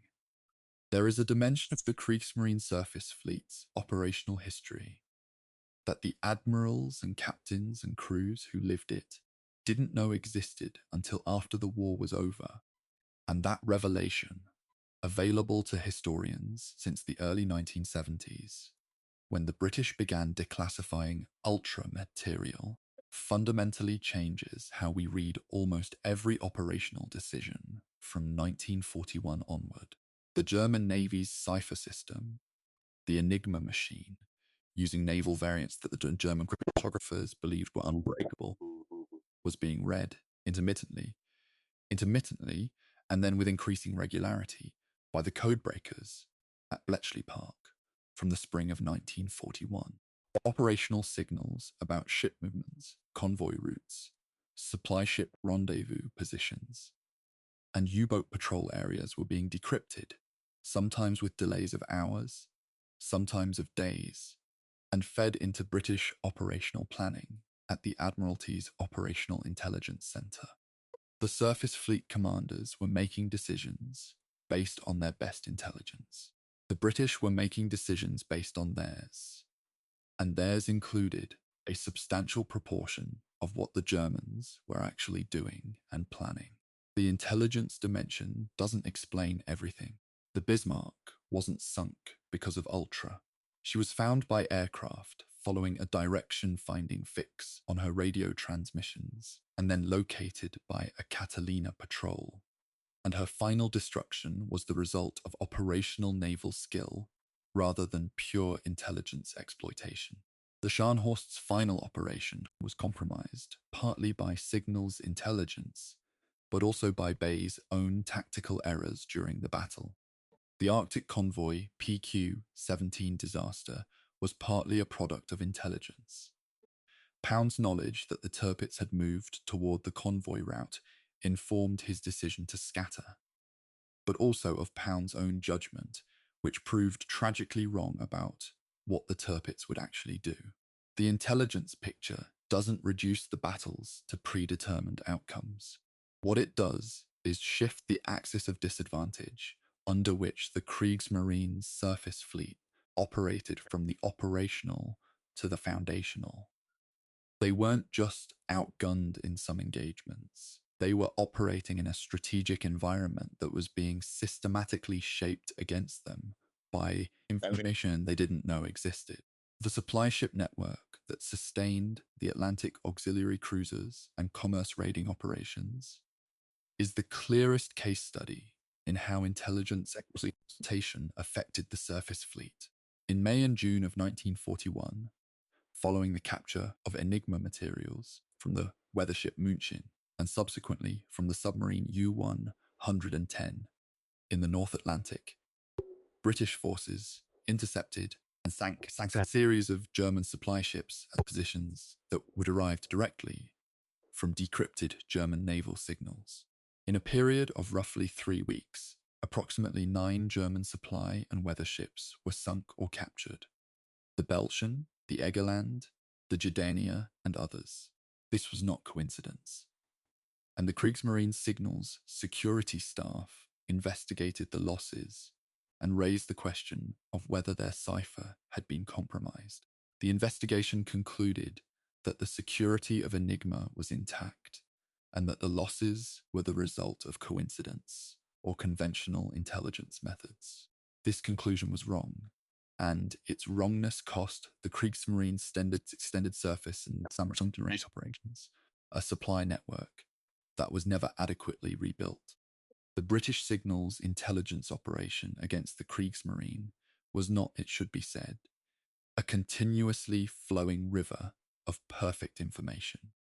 There were extended periods when German naval Enigma was unreadable, when the Germans changed their cipher settings, added rotors, or altered procedures in ways that required weeks or months of code-breaking work at Bletchley Park before coverage was restored. The most serious of these blackouts lasted from February to December of 1942. and coincided with the worst period of the U-boat campaign against Allied Atlantic shipping. During those months, the lack of signals intelligence about U-boat positions directly contributed to the catastrophic convoy losses of that year. The surface fleet operations in the same period, the Channel Dash in February, the move to Norway, the Barents Sea operation in December, took place in a signals intelligence environment that was less favourable to the British than the coverage that existed before and after this period. The German Navy's own signals intelligence operations are an aspect of the story that is comparatively neglected and that I think deserves more attention than it typically receives. The Beobachtungsdienst, the B-Dienst, or Observation Service, was the Kriegsmarine's signals intelligence organization, and it was, for much of the war, reading a substantial proportion of British naval cipher traffic. British Merchant Navy cipher was comprehensively broken by the B-Dienst from early in the war, which is how U-boat commanders were able to direct their patrols toward convoy routes with such precision during the worst years of the Battle of the Atlantic. The B-Dienst also had periods of success against Royal Navy operational ciphers. The intelligence advantage in the naval war of the Second World War was not entirely one-sided. It was a competition between two cipher systems, both of which were, at different times, and with different degrees of success, being exploited by the other side. The British eventually won that competition decisively, but it was a competition, not a foregone conclusion. For the surface fleet specifically, the intelligence dimension intersected with operational reality in ways that sometimes reinforced and sometimes contradicted the conventional narrative of German naval decline. The British knowledge of the Tirpitz's position and movements, derived from signals intelligence and from photo reconnaissance, enabled the Royal Navy to plan its Norwegian operations with a precision that the German Surface Command never quite managed. The RAF's targeting of the Tirpitz for its eventual Lancaster bomber attack in November 1944 depended on precise position intelligence that photo reconnaissance provided, and that signals intelligence confirmed. The Midget submarine attack in September 1943, Operation Source, using the X-craft, was planned and timed using intelligence about the Tirpitz's precise anchorage position that the British derived from multiple sources, including signals intelligence. The Tirpitz's destruction was a long, multi-year intelligence operation as much as a naval one. The post-war revelation of Bletchley Park's role in the naval war, which began to become public with F.H. Hinsley's official history in the late 1970s, and was substantially elaborated by subsequent research, required a fundamental revision of how several famous Kriegsmarine operations were understood. The hunt for the Bismarck, for example, had been widely explained as a triumph of British naval tenacity and operational skill. It was those things. But the Catalina aircraft that relocated the Bismarck during the crucial 31-hour period when she was lost from British trackings was guided by a direction-finding fix derived from the Bismarck's own radio transmissions. And the reason Lütjens made those transmissions, which the German Navy's own analysis later identified as a contributing factor to the hunt's success, may have been related to a mistaken belief that the pursuit had lost contact. The intelligence threads run through every significant surface fleet operation in ways that were invisible to participants on both sides, and that only became clear in the decades of historical examination that followed. The implications of the intelligence dimension for any assessment of the Kriegsmarine surface fleet's performance are significant. If the British were, for most of the war, reading a substantial portion of German naval communications, then the surface fleet's operational failures can't be attributed solely to strategic errors, political interference, or material shortfalls. They need to be understood against the background of an adversary who had consistent access to operational intentions. Not always, not perfectly, but with sufficient regularity to shape the operational environment decisively. This doesn't excuse the strategic failures or the command problems I've described in previous chapters, but it does mean that the surface fleet was competing on terms that were systematically disadvantaged in ways that its commanders never understood. The result was a strategic contest that Germany entered, believing it was a material and operational competition, when it was also, and perhaps decisively, an information competition that Germany had already lost. Chapter 17. What might have been, the strategic alternatives, and the roads not taken. I want to spend this chapter thinking carefully about counterfactuals, about the alternative histories that the Kriegsmarine surface fleet might have had under different conditions. I'm aware this is dangerous territory for a historian. Counterfactual history can slide quickly into speculation dressed as analysis, and the rules I've set for myself throughout this documentary, no invented details, no hallucinated facts, apply here with particular force. What I want to do is not invent an alternative history, but examine the genuine strategic alternatives that were available and debated at the time, and ask honestly whether different choices within the actual historical constraints might have produced meaningfully different results. The most fundamental alternative that existed was the complete abandonment of the surface fleet concept in favor of a pure submarine strategy. Dönitz argued consistently from the beginning of the war that the resources invested in capital ships would have produced more strategic effect as additional submarines. His argument was essentially that Germany's naval geography, limited access to the open ocean, dependence on breakout routes that Britain could monitor and contest, made surface fleet operations inherently more expensive per unit of strategic effect than submarine operations. The counter-argument, which Raeder made repeatedly, was that without a surface fleet threat, the Royal Navy could concentrate all its anti-submarine resources against the U-boats without allocating heavy forces to protect against surface raiders. The surface fleet in Raeder's analysis forced a dispersion of British naval effort that directly reduced the anti-submarine resources available against the U-boats. This argument is analytically coherent, but whether the actual Tirpitz and Scharnhorst and Hipper-class program produced the fleet-in-being deterrent effect that Raeder's theory required is a question that the historical record answers only ambiguously. The alternative of completing the Graf Zeppelin and the second carrier that was planned, sometimes called the Peter Strasse, is the counterfactual that most naval historians find most interesting. And I think their interest is justified. The fundamental operational problem with the German surface fleet in every major operation was the absence of carrier air cover.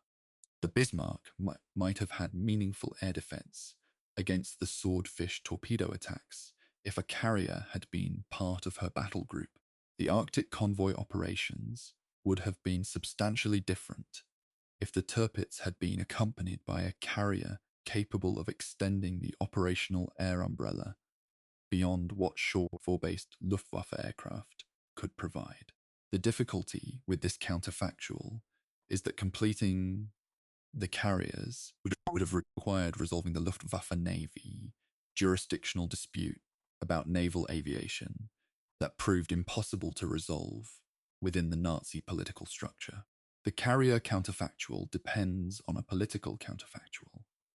A Germany in which the institutional interests of the Luftwaffe could have been subordinated to naval operational requirements. And that political counterfactual is one for which no plausible mechanism existed within the actual historical constraints. The strategic alternative most frequently discussed in the contemporary German naval wargaming that preceded the actual conflict was the Atlantic strategy. The concept of basing German surface forces at French Atlantic ports from the very beginning of the war, rather than having to operate through the North Sea and Channel every time a surface ship needed to reach open ocean. This concept was incorporated into planning after the fall of France in June 1940, and the Brest anchorage of the Scharnhorst, Gneisenau, and Prinz Eugen in 1941 represented a partial implementation of it. The difficulty was that French Atlantic ports were within range of RAF Bomber Command, which made them dangerous anchorages rather than secure bases. A pure Atlantic strategy would have required either air superiority over Western France, that the Luftwaffe never sustainably achieved from 1941 onward, or a very different initial deployment that positioned ships in French ports before British air power could reach them, which would have required a fundamentally different war initiation timeline. The question of timing, whether Germany could have implemented Plan Z or a meaningful portion of it if the war had begun in 1948 or even 1945 rather than 1939, is one that naval historians have analysed from multiple directions. The standard answer is that, even with a decade of additional building, Germany could not have caught the Royal Navy by Z-Plan's target date of 1948. Because Britain would have responded to German construction with its own accelerated building program, as it had already begun to do in response to the Bismarck-class program. The Anglo-German Naval Agreement of 1935, which appeared to give Germany a permissive framework for naval expansion, was already effectively dead by 1938, when Britain announced a major fleet expansion program in response to German rearmament. The naval race, if it had been fought at full scale in peacetime, would have produced the same result as the original Tirpitz-Wilhelm race of the early 20th century. Britain would have outbuilt Germany because British industrial capacity and financial resources, and because British political commitment to naval supremacy was effectively unconditional. What Germany might plausibly have done differently within the actual constraints of the war it actually fought is, in the end, a narrower question than the grand strategic alternatives suggest.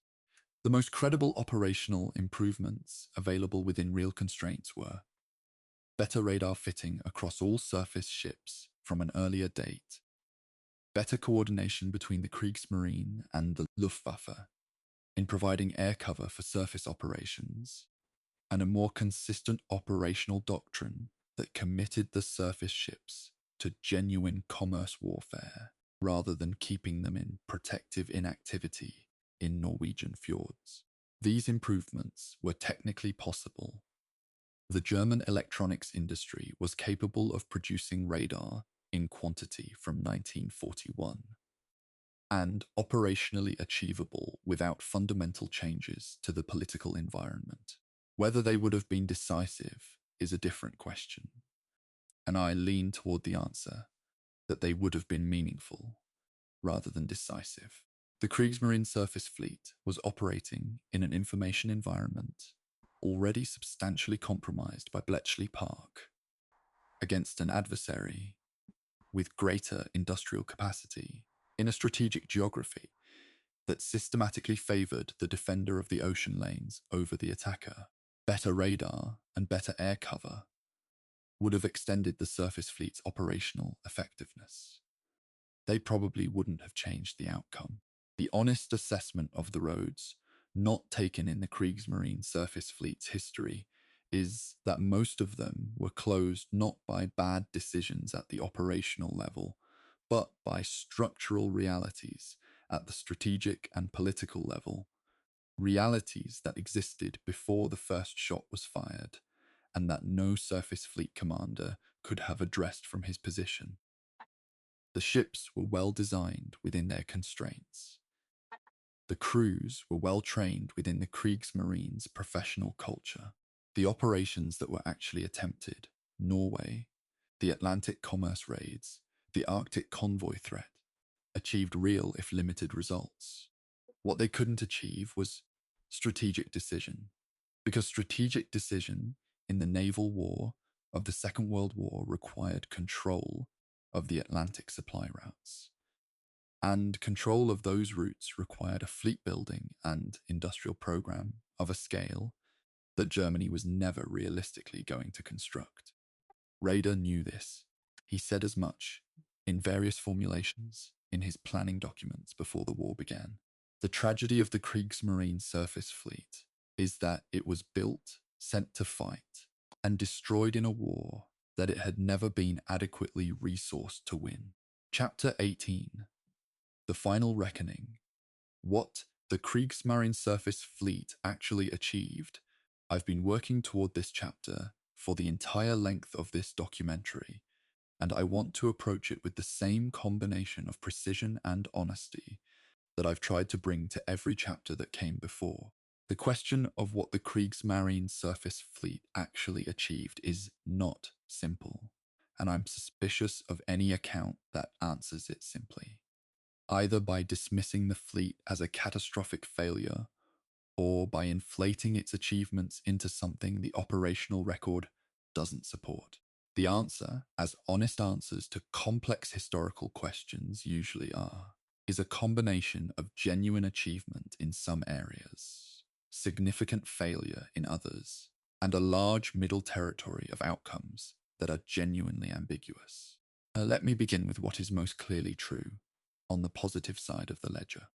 The Kriegsmarine surface fleet, in its commerce raiding role, demonstrated that a relatively small force of well-designed warships could impose strategic costs on a much more powerful adversary that was significantly disproportionate to the size of the raiding force. The pocket battleships tied down 23 Allied hunting group ships, while the Graf Spee sank 9 merchant vessels. The Scharnhorst and Gneisenau's Operation Berlin sank or captured 22 ships in 2 months, and required Britain to maintain substantial covering forces in home fleet anchorages that might otherwise have been deployed elsewhere.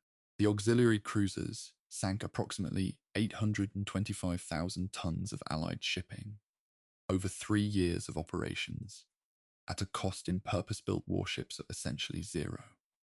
They were converted merchant ships. The commerce raiding concept worked in the limited sense that it imposed costs and diverted resources. The question it couldn't answer was whether imposing those costs would alter British strategic behavior, and the answer, consistently and conclusively, was no. The deterrent effect of the surface fleet, particularly the Tirpitz, is the achievement that is hardest to measure, and that generates the most historiographical disagreement. The standard argument made by Raeder in his memoirs and by several subsequent naval historians is that the surface fleet's existence forced the Royal Navy to maintain heavy covering forces in northern waters throughout the war, and that this diversion of Royal Navy strength contributed to difficulties elsewhere, in the Mediterranean, in the Indian Ocean, in the Pacific, once Britain entered that theatre. The counter-argument is that the ships Britain maintained in home fleet anchorages to guard against the Tirpitz were not ships that would otherwise have been decisive in those other theatres. That the Royal Navy of 1942 and 1943 had sufficient strength that the home fleet covering force represented a genuine but not crippling diversion. Both sides of this argument have merit, and I don't think the evidence is sufficient to resolve it definitively. What I can say is that the deterrent effect was real, intermittently decisive, as the PQ-17 disaster demonstrates, and insufficient to change the war's strategic outcome. The Baltic evacuation operations of the war's final months represent the surface fleet's most unambiguous humanitarian achievement, and I want to weight them appropriately in any final reckoning. Approximately 2 million people were moved across the Baltic to Western German ports between January and May 1945. in operations that were conducted under constant threat from Soviet submarines, aircraft, and minefields. The three catastrophes, Gustloff, Steuben, Goya, represent horrible losses within an operation that was, in aggregate, remarkably effective given the conditions. The ships that had been built to challenge the Royal Navy in the North Atlantic ended their operational lives, carrying families with children from burning ports to uncertain safety, and the men who sailed them, many of whom had done so throughout the entire war, did that work with as much professional commitment as any of the more dramatic operations that had preceded it. Whether this humanitarian achievement can be credited to the surface fleet as an institution, rather than to the individuals who executed it, is a philosophical question I leave to others. But the achievement was real, and it deserves its place in the reckoning.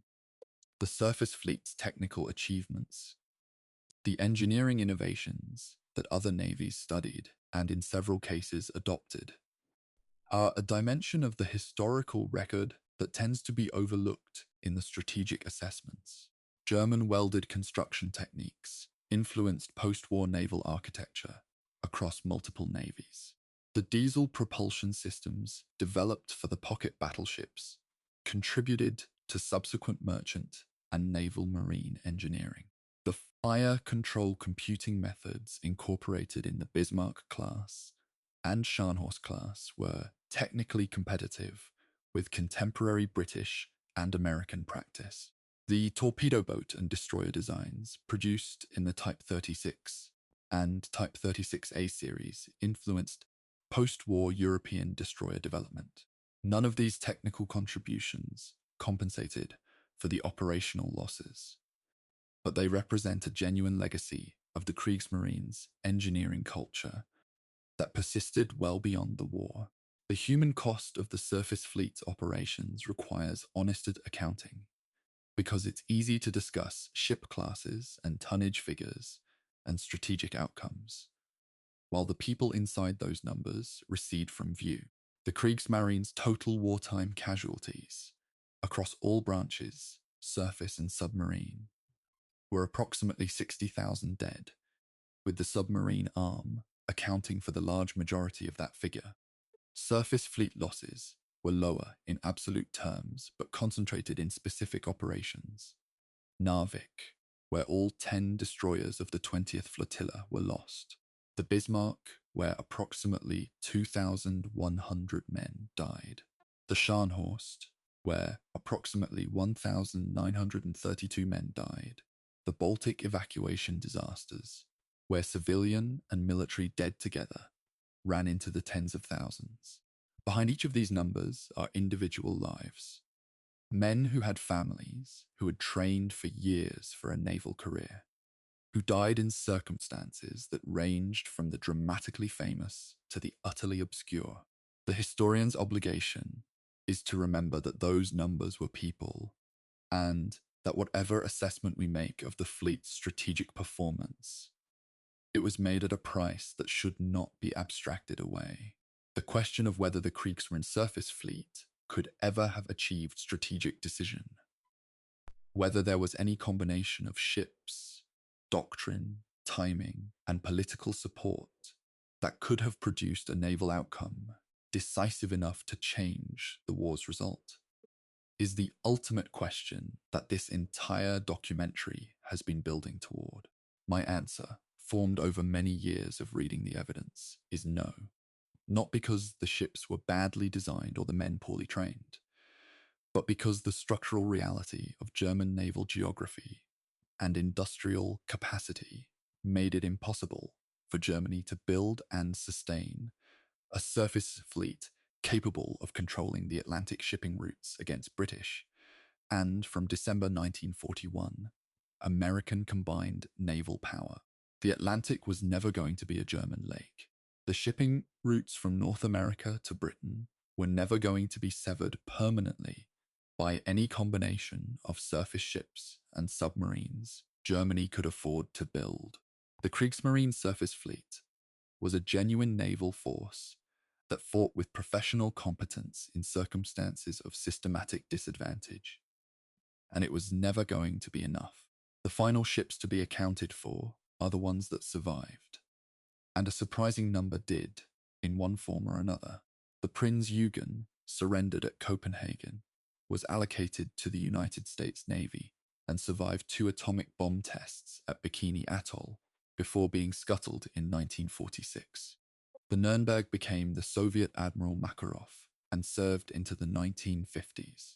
Several destroyers were allocated to the British, American, French, and Soviet navies as war prizes, and served in various capacities for years afterward. The Graf Zeppelin, the carrier that never was found by Soviet forces at Stettin, towed east, sunk as a target in the Baltic in 1947, and her wreck located by Polish researchers in depths of approximately 87 meters in 2006. The Bismarck rests at approximately 4,800 meters in the North Atlantic, her hull still recognizably intact on her wreck site. The Scharnhorst lies in the Barents Sea at approximately 290 meters. The Tirpitz still lies on her side in the Tromsø fjord, where she capsized in November 1944, much of her hull intact.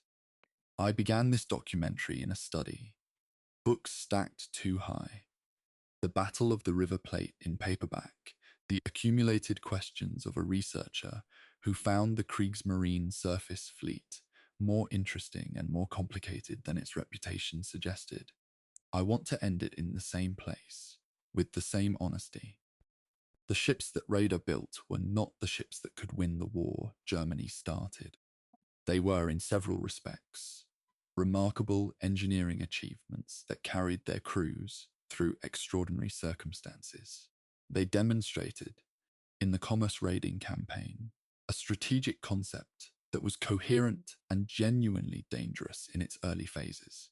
They provided, in the Baltic evacuation, a humanitarian contribution that saved more lives than all their offensive operations combined.